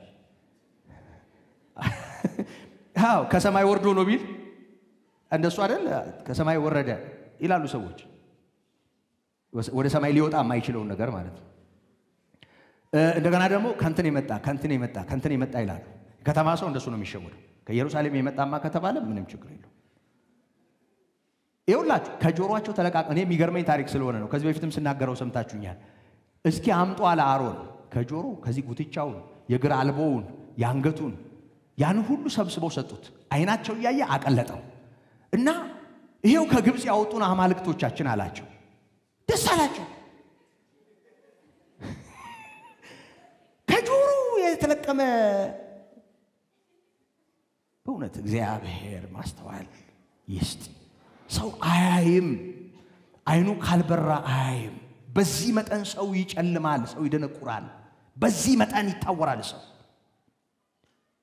የሚታይ ነገር አይታየውም አይስተዋልም ሰው ከእንስሳም ይብሳል ሰው እኮ ክቡር ነበር ያለው ዳዊት ያለ ምክንያት አይደል እንደ እንስሳ ሆነ ያለው ያለ ምክንያት አይደል ልብ እንደሌላቸው እንደ ፈረሶች እንደ በቅሎች አትሁኑም ያለው ያለ ምክንያት አይደል በእውነት የእግዚአብሔር ጸጋ ካላገዘው አእምሮውን ካልፈወሰው ሰው እያየ አያይም እየሰማ አይሰማም ሰው ይደነቁራል ሆን ብሎ ይጨልማል ሰው በገዛ ነፍሱ ላይ ይጨክናል ሰው አይደለም በሌላው ህይወት በጣም ነው የሚገርመው ሊበሉ ሊጠጡ ተቀመጡ ሊዘፍኑ ተነሱ ወገኖቼ ይወላችሁ በእጃቸውም ሥራ ደስ አላቸው አለ አሁን ያልኳችሁ ነው እነሱ ሰሩት በእጃቸው ሥራ ደስ አላቸው በጣም የሚገርመኝ ኑ የእግዚአብሔር በዓል ነው አላቸው አሮን እና ከዚህ ተለቅሞ ደስ አላቸው ደስ አላቸው ጨፈሩ እግዚአብሔር ግን ዘወር አለ ከህይወታቸው ዘወር አለ የሰማይንም ጭፍራ ያመልኩ ዘንድ አሳልፎ ሰጣቸው አለ አይሁንብን ወገኖቼ ስላልፈለጉት ተዋቸው የእጃቸውን ሥራ አምልከው የለ ይቀጥሉ የግብፃውያንንም አማልክት እንዲያመልኩ ጣዖት እንዲያመልኩ አሳልፎ ሰጣቸው በነቢያትም መጽሐፍ እናንተ የእስራኤል ቤት 40 ዓመት በምድረ በዳ የታረደውን ከብትና መስዋዕትን አቀረባችሁልኝን ተሰግዱላቸውም ዘንድ የሰራችኋቸውን ምስሎች እነርሱንም የሞሎክን ድንኳንና ሬምፉም የሚባሉትን የአምላካችሁን ኮከብ አነሳችኋል ሞሎክ የአሞናውያን አምላክ ነው በቁም ወንድና ሴቶች ልጆች መስዋዕት ሆነው የሚቀርቡለት በእሳት የሚቃጠሉለት ጣዖት ነው ሬምፉም ብራይት የሆነ ተንቀሳቃሽ ኮከብ ነው በዛ ኮከብ ምስል ጣዖት ሰርተዋል እዩ ለግብፃውያን አማልክት ለአሞናውያን አማልክት ሬምፉም ለሚባል የጣዖት ምስል እንዲሰግዱ አሳልፎ ሰጣቸው እኔም ከባቢሎን ወዲያ እሰዳቸዋለሁ ተብሎ እንዲህ ተጽፏል እግዚአብሔር አሳልፎ ሰጣቸው ወገኖቼ ይውላችሁ በደንብ ስሙን ሰው ለእውነት መታዘዝ ካልቻለ ያለ ጥርጥር ለውሸት ይታዘዛል እየሰማችሁ ነው ከጽድቅ ጋር መስማማት ካቃተው ከእርኩሰት ጋር ይስማማል በደንብ ስሙን የእግዚአብሔር ቃል ለሚለው ነገር ልቡን ከዘጋ ዓለምና ሰይጣን ላሉት ነገር ልቡንም አይምሮውንም ይከፍታል በደንብ ስሙን እኛ ያልዘራንበት እርሻ ከዚህ በፊት እንዳነሳ ነው ጓሮ ቢኖረንና ጓሮአችን ላይ የሆነ ነገር ኮትኩተን ባንተክል እስቲ ይሄን ክረምት ልለፈው ብንል የክረምቱ መጨረሻ ላይ ያልዘራንበት ማሳ ወይም እርሻ እንዲሁ አልዘሩብኝም ብሎ ቁጭ ብሎ የሚጠብቅ ይመስላችኋል ምን የሚሆን ይመስላችኋል የሆነ ነገር ይበቅልበታል በርግጠኝነት ሌላው ነገር ይሞላዋል። አረም ይሞላዋል፣ ሰርዶ ይሞላዋል፣ አረማሞ ይሞላዋል፣ ልክ ያልሆነ ነገር ይሞላዋል። ይኸውላችሁ እውነት በሌለበት ስፍራ ሁሉ ውሸት አለ። ውሸት እድል ያገኛል። አሁንም ሰው ከእግዚአብሔር ጋር መስማማት ያለበት ለገዛ ክብሩና ለገዛ ጥቅሙ ነው። በደንብ አድርጋችሁ ስሙኝ። የእግዚአብሔር ቃል በልባችን ትክክለኛውን ስፍራ ካልያዘ በትክክል እግዚአብሔርን ካልፈራ ነው ለቃሉ ራሳችንን ካልሰጠን እዛ ምዕራብ አለ የምንለው ርኩሰት እዚህ ለመምጣት ታክሲ መሳፈር አያስፈልገው ወይ አውሮፕላን አያስፈልገው። የሚያድነን ከእውነት ጋር መስማማት ብቻ ነው። ለምንድነው ቅድም እንደሰማነው ብዙ ተጋድሎ የተደረገባቸው የዓለም ክፍሎች ዛሬ ቤተ እምነታቸው ለናይት ክለብና ለሌሎች ቤተ እምነቶች እየተሸጠ ወንድ ከወንድ ሴት ከሴት ጋር የሚዳራበት የርኩሰት ስፍራ የሆነው ለምንድነው? ለምንድነው እንደዚህ የሆነው? ይሄ እግዚአብሔር ስፍራውን ለቆ ይመስላችኋል? ትተውት ነው። ትተውት ስለተውት ተዋቸው። ይኸውላችሁ ተውት ዘወራሉ። እግዚአብሔርም ተዋቸው ይላል። ለምን ተዋቸው? ለዚህ ነገር ተዋቸው። ሬምፉም የሚባለውን ጣዖት ሊያመልኩ ሞሎክን ሊያመልኩ ከዛም በኋላ ተጠርገው እንደገና ከግብጽ ምድር የወጣው ሰው እኮ ህዝብ እኮ እንደገና ተጠርጎ እኮ ወደ ባቢሎን ሄዷል። በአሦራውያን እጅ ወድቀዋል። እነዚህ ሰዎች ለብዙ ገዢዎች ተላልፈው ተሰጥተዋል። እግዚአብሔር ነፃ አውጫቸው ሆኖ እንዲቀጥል ያልፈለጉ ናቸው። ስለዚህ ብዙዎች ረግጠዋቸዋል። ለእግዚአብሔር በራቸውን ስለዘጉ እግዚአብሔርም ስለተዋቸው ተላልፈው ተሰጥተዋል። እግዚአብሔርን የመተው አደጋ ነው ይሄ። ከእውነት ጋር ያለ መስማማት አደጋ ነው ይሄ። ለእግዚአብሔር ቃል ጀርባን የመስጠት አደጋ ነው ይሄ። ከጽድቅ ጋር ያለ መስማማት አመጽ የሚወልደው ነው ይሄ። አሁንም ቢሆን ልንገራችሁ ባለንበት ሁኔታ ከቀጠልን የእግዚአብሔርን ቃል በመግፋት ስለ ምድሪቱ ነው ማወራው፣ ስለዚህ አይደለም። ስለ ሁሉም ነው የምናገረው። ትንቢት ምናምን እያልኳችሁ አይደለም። ምንም ትንቢትና የተለየ መልእክት አያስፈልገውም። የእግዚአብሔር ቃል የሚለን እውነት ይሄ ነው። ሰው ጌታን ከገፋ ያለምንም ጥርጥር ለከንቱነት ተላልፎ ይሰጣል። እውነታን በአመፃ የሚከለክሉ አለ አይደል? ሮሜ 1 ላይ በአመፃቸውና በኃጢአተኝነታቸው ላይ እግዚአብሔር ፍርድ ከላይ ይገለጣል። ስለ እግዚአብሔር ይታወቅ ዘንድ ያለው ዓለም ከተፈጠረ ጀምሮ በተሰሩት ፍጥረታት ግልጥ ሆኖ ይታያል። እግዚአብሔርን እያወቁ እንደ እግዚአብሔርነቱ መጠን ስላላከበሩትና ስላላመሰገኑት የሚያመካኙትን አጡ። ባይምሯቸው ከንቶች ሆኑ። እንደ እግዚአብሔር ምሳሌ የተፈጠረው ማንነት አራት እግር ባላቸው እንስሳት መልክ መስለው ለወጡት ይላል። እግዚአብሔርም የማይሆነውን ነገር እንዲያመልኩና እንዲሆኑ ለማይረባ አይምሮ ለሚያስነውር ምኞት አሳልፎ ሰጣቸው ይላል። ምኞታችን የተቀደሰ ሆኖ እንዲቀጥል ከከንቱ ህሊና እንድንተርፍ ወገኖቼ በደንብ ስሙኝ። እግዚአብሔር አይምሮአችሁን ይባርክ። በእውነት ሐሳባችንን ይቀድስ እግዚአብሔር። ከዚህ ጀምሮ ይቀደስ እግዚአብሔር። ምህረቱን ያብዛልን። በደንብ ስሙኝ። ይው የሰው ሐሳብ ከተገኘ የሰው አይምሮ ከተነደፈ በሰይጣን ጳውሎስ እንዳለው ለክርስቶስ ከሚሆን ቅንነት ይወጣል። ለክርስቶስ ከሚሆን ቅንነት ከወጣ ሰው የሚያድነው የለም። የሚያድነው ኢየሱስ ነው። ድነን የቆምነው በጌታ ምህረት ነው። ስለዚህ ወገኖቼ እነዚህ ሰዎች ተላልፈው ተሰጡ። እዩ ወደ ፍጻሜ እየሄደ ነው። እንዳየው ምስል አድርጎ ይሰራት ዘንድ ሙሴን ተናግሮት እንዳዘዘው የምስክር ድንኳን ከአባቶቻችን ዘንድ በምድረ በዳ ነበረች። አባቶቻችንም ደግሞ በተራ ተቀብለው እግዚአብሔር በፊታቸው ያወጣቸውን የአሕዛብን አገር በያዙት ጊዜ ከኢያሱ ጋር አገቧት። እስከ ዳዊትም ዘመን ድረስ ኖረች። እርሱም በእግዚአብሔር ፊት ሞገስ አግኝቶ ለያዕቆብ አምላክ ማደሪያን ያገኝ ዘንድ ለመነ። ዳዊት። ነገር ግን ሶሎሞን ቤት ሰራለት። ዳዊት በጣም ባለጠጋ ስለነበር ቤተ መቅደሱ ለመስራት ፈለገ። አንተ የደም ሰው ነህ፣ ደም እጅህ በደም ተጨመላልቋል፣ የኔን ቤት አትሰራም አለ እና ከአብራኩ ለተወለደው ለሶሎሞን እግዚአብሔር እድሉን ሰጠው። ሶሎሞን አባቱን ጭምር ሰብስቦ ያስቀመጠለትን ሀብት አነሳ፣ ቤተ መቅደስን ሰራለት። ነገር ግን ነብዩ ሰማይ ዙፋኔ ነው፣ እዩ አሁን ማጠቃለያው ላይ ደርሷል።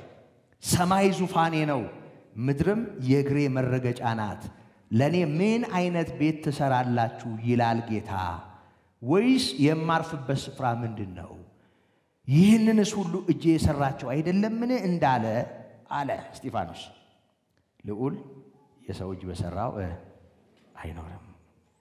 እስኪ በሉ ልዑል በሉ እስኪ የሰው እጅ በሰራው አይኖርም። እየሰማችሁ ነው? ልዑል የሰው እጅ በሰራው አይኖርም። ዳዊት ሊሰራ አሰበ፣ አይ ተባለ። ሶሎሞን ሰራ። ነገር ግን በነቢዩ እንደተጻፈው እንደተነገረው ሰማይ ዙፋኔ ምድር የእግሮቼ መረገጫ ናት፣ ለኔ ምን አይነት ቤት ነው የምትሰሩልኝ ይላል የሰራዊት ጌታ እግዚአብሔር እንዳለው። እግዚአብሔርን በየትኛው መቅደስ ይሆን የምንወስነው? በየትኛው አዳራሽ? የዚህን 10 እጥፍ የሚሆን ትልቅ የአምልኮ ስፍራ ብንሰራ ከሚሊኒየም የሚሰፋ እድሉን አግኝተን ብዙ ሺህ ካሬ ላይ የተንጣለለ መጨረሻውን የማናየው ወይ እንደ ስቴዲየም ወይ እንደ ጃልሜዳ ወይ እንደ መስቀል አደባባይ ረጅም ብንሰራ የሰው ሁሉ ንብረትና ሀብት መጥቶ በጣም ደስ የሚል የተንቆጠቆጠ በጣም ሰፊ ዓለም ጉድ የሚለው የሚገርም አይነት የአምልኮ ስፍራ ብናዘጋጅ ሰማይ ዙፋን ምድር የእግሮቹ መረገጫ የሆነችለት እግዚአብሔር መጥቶ እዛች ቁጭ የሚል ይመስላችኋል? ያለማይ ልዑል ሰማይ ዙፋኑ ነው ወገኖቼ። ምድር የእግሮቹ መረገጫ ናት። ሶሎሞን ቢሰራው በኋላም ይኸውላችሁ ሶሎሞን ቢሰራ ከባቢሎን ምርኮ በኋላ የሰላትያል ልጅ ዘሩባቤል እነ ካህኑ ኢያሱ እንደገና ቢያሳንጹት እንደገና በሄሮድስ ዘመን ሰፍቶና አምሮ ቢዋብም ድንጋይ በድንጋይ ላይ እስከማይቀር ድረስ ኢየሩሳሌም ተፈርሳለች እንዳለ አንድ ጡብ ተነባብሮ እስከማይገኝ ድረስ በ70 ዓመተ ምህረት በጀነራል ጥጦስ ወይም ቲቶ ያ ቤተ መቅደስ ፈረሰ። የሚመኩበት ዝም ብሎ በአጋጣሚ አይደለም ይሆነው፣ በነብዩ እንደተባለው ነው። ለዚህ አምላክ ከድንኳን ወጥቶ በመቅደስ እንዲኖር ሰሩለት። ትልቅ መቅደስ ተሰራ።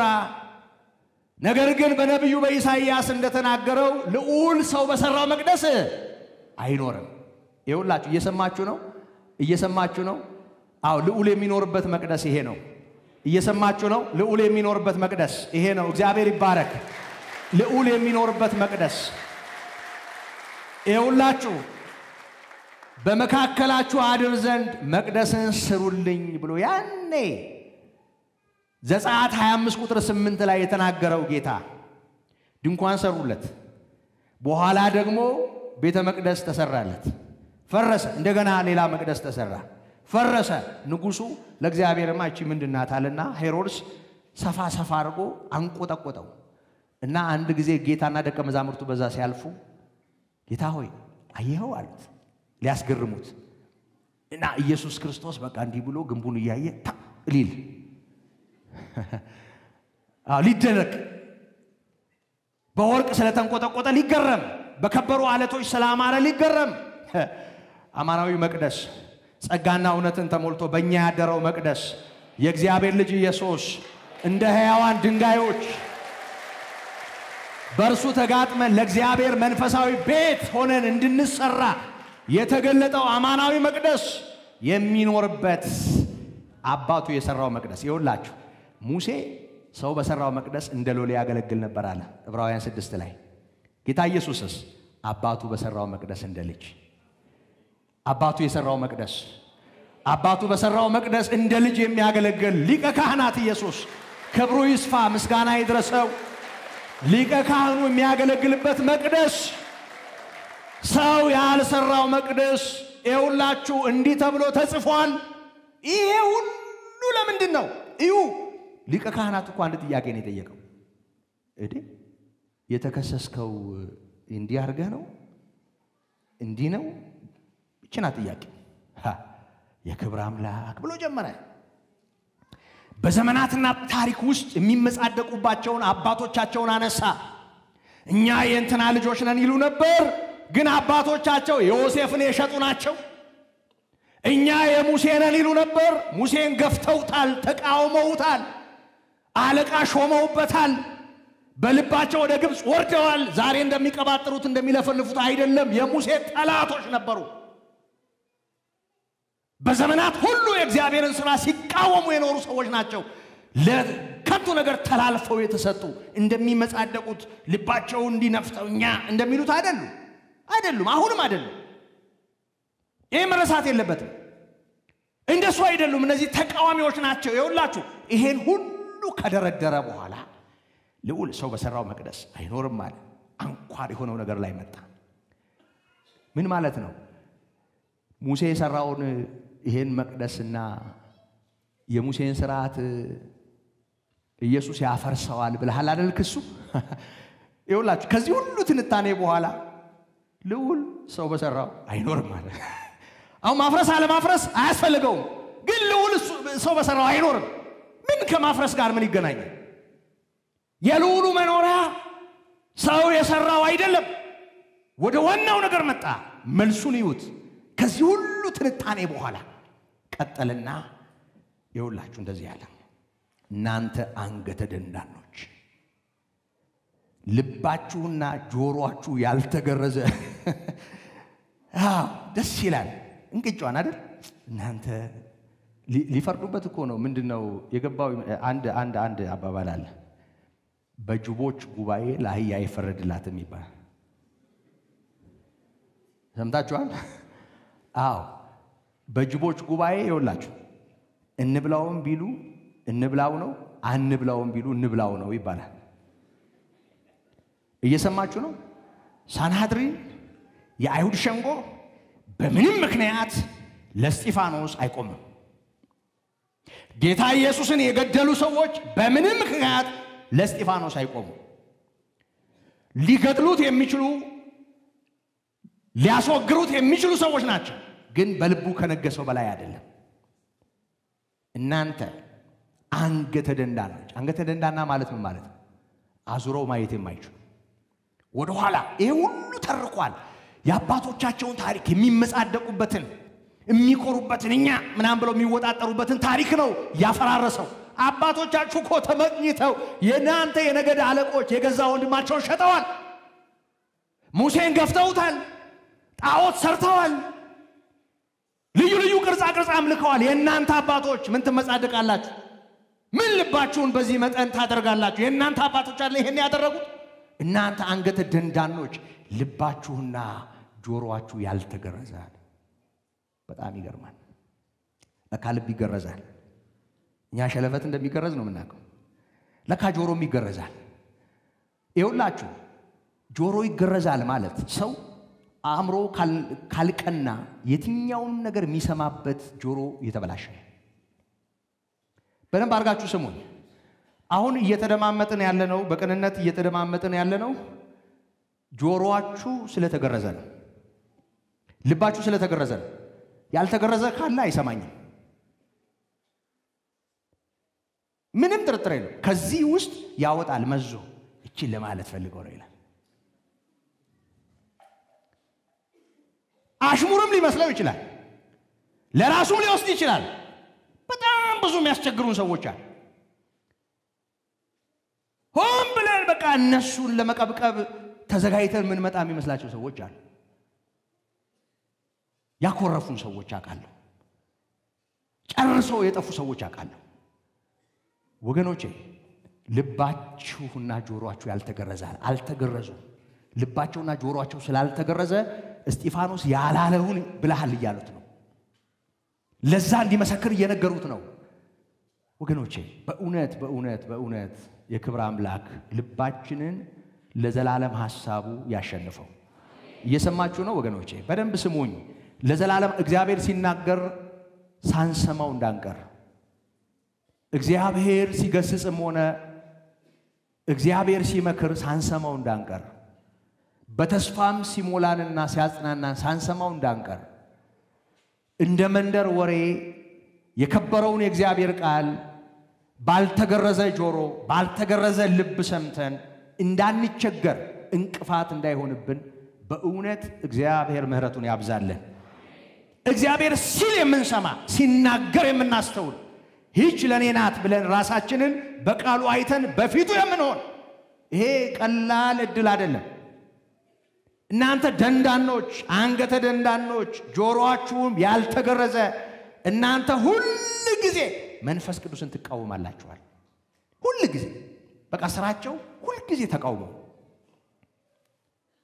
ሁሉ ጊዜ መንፈስ ቅዱስን ትቃወማላችሁ። አባቶቻችሁ እንደተቃወሙ አያችሁ። አባቶች አይደለም የሚሉት የአባቶቹን ታሪክ ዘረዘረና ምን የትኛው ነው ያንተ አባት እያለ የትኛው ነው ያንተ አባት? እናንተ አባቶች ያላችኋቸው እነዚህ ናቸው። እንደተቃወሙት እናንተ ደግሞ ትቃወማላችሁ አለ። ከነቢያትስ አለ ስሙ አሁን በዝርዝር ያላነሳቸውንም ጭምር ከነቢያትስ አባቶቻችሁ ያላሳደዱት ማንን ነው አለ። ያሳዝናል። የእግዚአብሔርን ቃል የነገሯቸውን አባቶቻቸው ነቢያትን አሳደዋል። መከራ ተቀብለዋል። የእግዚአብሔር ሰዎች በድንጋይ የተወገሩ አሉ፣ በመጋዝ የተሰነጠቁ አሉ። ጌታ ኢየሱስ ለኢየሩሳሌም ባለቀሰ ጊዜ ኢየሩሳሌም ዶሮ ጫጭቶቿን እንደምትሰበስብ ስንት ጊዜ ልሰበስብሽ ፈለግኳል። ኢየሩሳሌም ነቢያትን የምትገድይ አለ። የነፍሰ ገዳዮቹ ልጆች እንደሆኑ ደጋግሞ ጌታ ኢየሱስ በምሳሌም ጭምር ተናገራቸው። አባቶቻቸው ካለፉ በኋላ መቃብራቸውን ያስጌጣሉ፣ ሐውልቶቻቸውን ያሳምራሉ። እከሌ እንደዚህ ሆኖ ሰማዕት ሆነ፣ እንደዚህ ሆኖ ተገደለ፣ እንደዚህ ሆኖ ምናምን ብለው ካለፉ በኋላ መቃብር ያስጌጣሉ። እናንተ የነዛ ነፍሰ ገዳይ ልጆች መሆናችሁን መመስከራችሁ ነው አላቸው። አባቶቻችሁ ያልተቃወሙት ማንን ነው አለ። እዩ ቀጠልና መንፈስ ቅዱስን ሁሉ ጊዜ ትቃወማላችሁ፣ አባቶቻችሁስ ያላሳደዱት ማንን ነው? የጻድቁን መምጣት እዩ አስቀድሞ የተናገሩትን ገደሏቸው። በእነዛ ሁሉ ነቢያት ማንነት ውስጥ የኢየሱስ ክርስቶስን መምጣት ነበር የሚገለጠው። እነዚያን ሰዎች አሳደዷቸው። በመላእክት ሥርዓት ሕግን ተቀብላችሁ ያልጠበቃችሁት እናንተ አሁን እርሱን አሳልፋችሁ ሰጣችሁት፣ ገደላችሁት።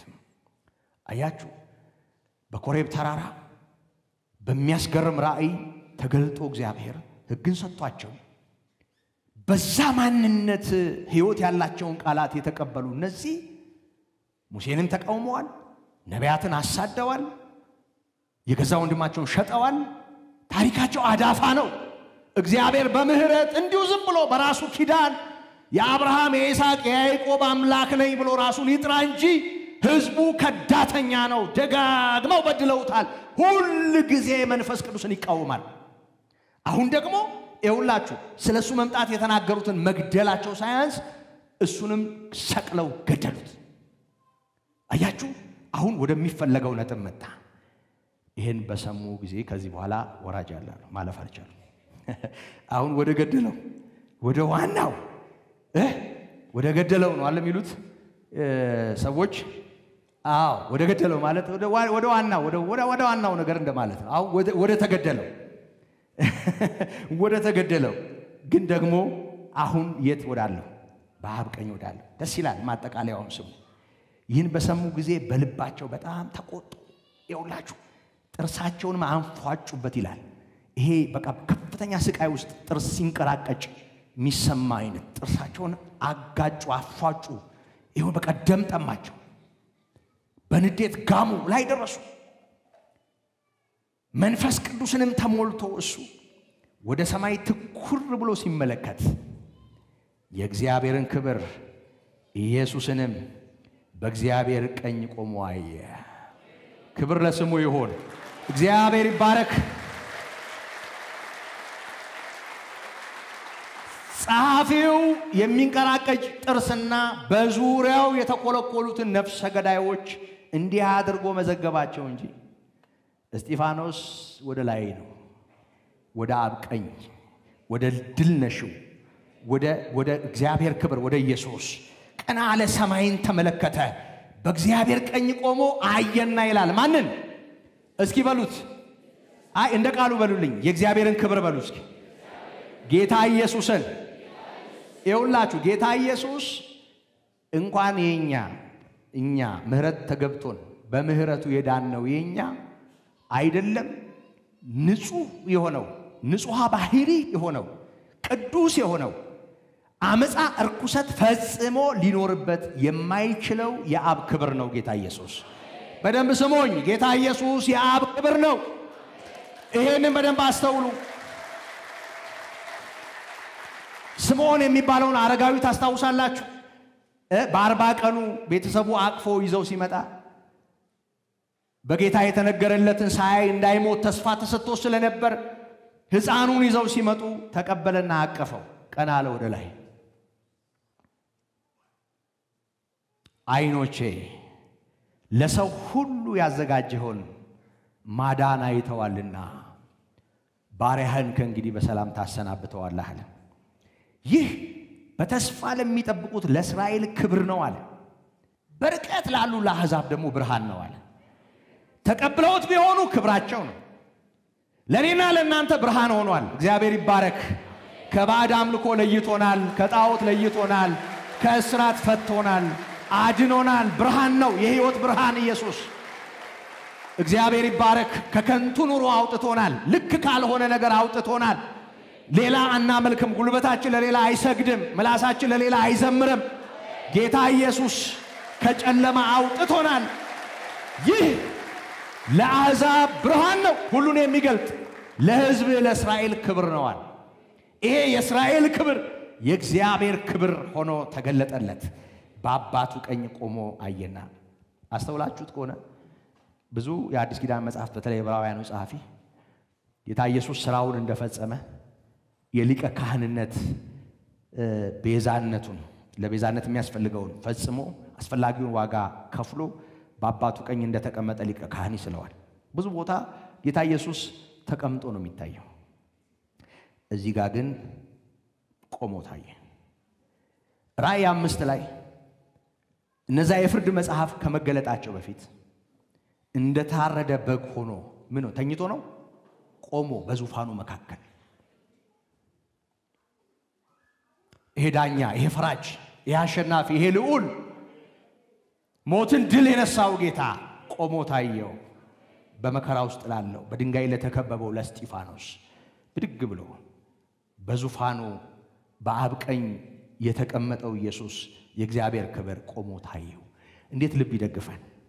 እንዴት አቅም ይሆናል! ይሁት እስጢፋኖስን ይሁላችሁ ታየውና እነሆ ሰማያት ተከፍተው አለ። የሰው ልጅም በእግዚአብሔር ቀኝ ቆሞ አያለሁ አለ። ይሄን ሁሉ አልፎ ድል ነሽውን እያየ ነው። አሁን ኢየሱስ ተነስቷል የሚል ስብከት ብቻ አይደለም፣ የተነሳው ኢየሱስን እያየው ነው። ፊት ለፊት ድል ነሽውን እያየ ነው። ይሄንን አለ። ይሄንን ባለበት ጊዜ በታላቅ ድምፅ እየጮሁ መስማት አልቻሉም። ጆሮአቸውን ደፈኑ ይላል። ይሄ ለነሱ በጭራሽ ሽንፈት ነው። ጆሮአቸውን ድፍና አድርገው ይዘው በታላቅ ድምፅ እየጮሁ ሮጡ፣ ወደ እርሱ ሮጡ። ከከተማ ወደ ውጭ አውጥተው ወገሩት።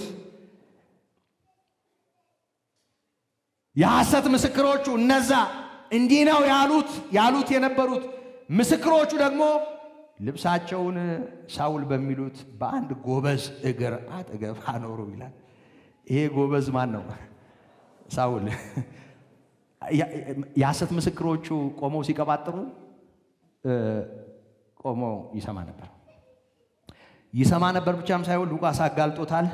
በእርሱ መገደል ተስማምቶ ነበር ይላል። ሳውል እነዛ ደብዳቤዎች ይሄ ሰው ለድብድብ ሲዘጋጅ ጃኬቱን ከላይ አውጥቶ እንደሚጥል እላይ የደረቡትን አውምጥተው እግሩ ስር አስቀምጠዋል በድንጋይ እሱ ለመቀጥቀጥ። ያኔ እግረ መንገዱን ያየ አይደለም ፈሪሳዊው ሳውል በሁኔታው እንደምናየው ሳንሃድሪን በሚባለው የአይሁድ ጉባኤ ውስጥ እድል ያለው ሰው ይመስላል። የገዳዮቹ ካባ እግሩ ስር ተቀምጧል፣ ልብሳቸው እግሩ ስር ተቀምጧል። ተስማምቶ ነበር እንዲገደል። የሐሰት ምስክሮች ምስክርነት ሲሰጡ አብሮ ነበር። ልብሳቸውን እሱ እግር ነበር ያስቀመጡት። እስጢፋኖስም ይላል ጌታ ኢየሱስ ሆይ አለ፣ ነፍሴን ተቀበል ብሎ ሲጣራ ይወግሩት ነበር ይላል። ጭክን ብለው ድንጋይ ከመወርወር አልተመለሱ። ተንበረከከ። ያ ሁሉ ድንጋይ የወረደበት ጌታ ሆይ አለ፣ ይህን ኃጢአት አትቁጠርባቸው ብሎ በታላቅ ድምፅ ጮኸ። ይገርማል። ጌታ ኢየሱስን በሕይወቱ ማሳየት ይቻላል። ነፍሴን ተቀበል ብቻ አይደለም፣ አትቁጠርባቸው አለ። ጌታን መሰለው። ያስገርማል። ይህንንም ብሎ አንቀላፋ።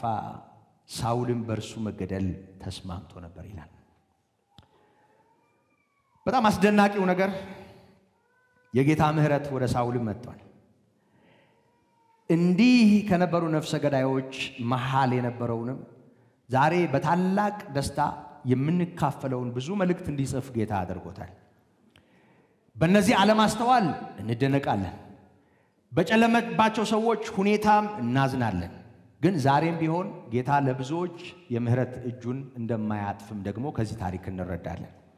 ወገኖቼ የተከተልነው የክብርን አምላክ ነው። ያመንነው የክብርን አምላክ ነው። ዘመናትን ታሪክን የሚቆጣጠር ጌታ ነው። ጌታ ከሁሉ በላይ ነው። ኪዳኑን ይፈጽማል፣ የሚከለክለው የለም። ጌታ ታማኝና አሸናፊ ነው። ክብር ለስሙ ይሁን። እግዚአብሔር ይባረክ። እግዚአብሔር ይባረክ።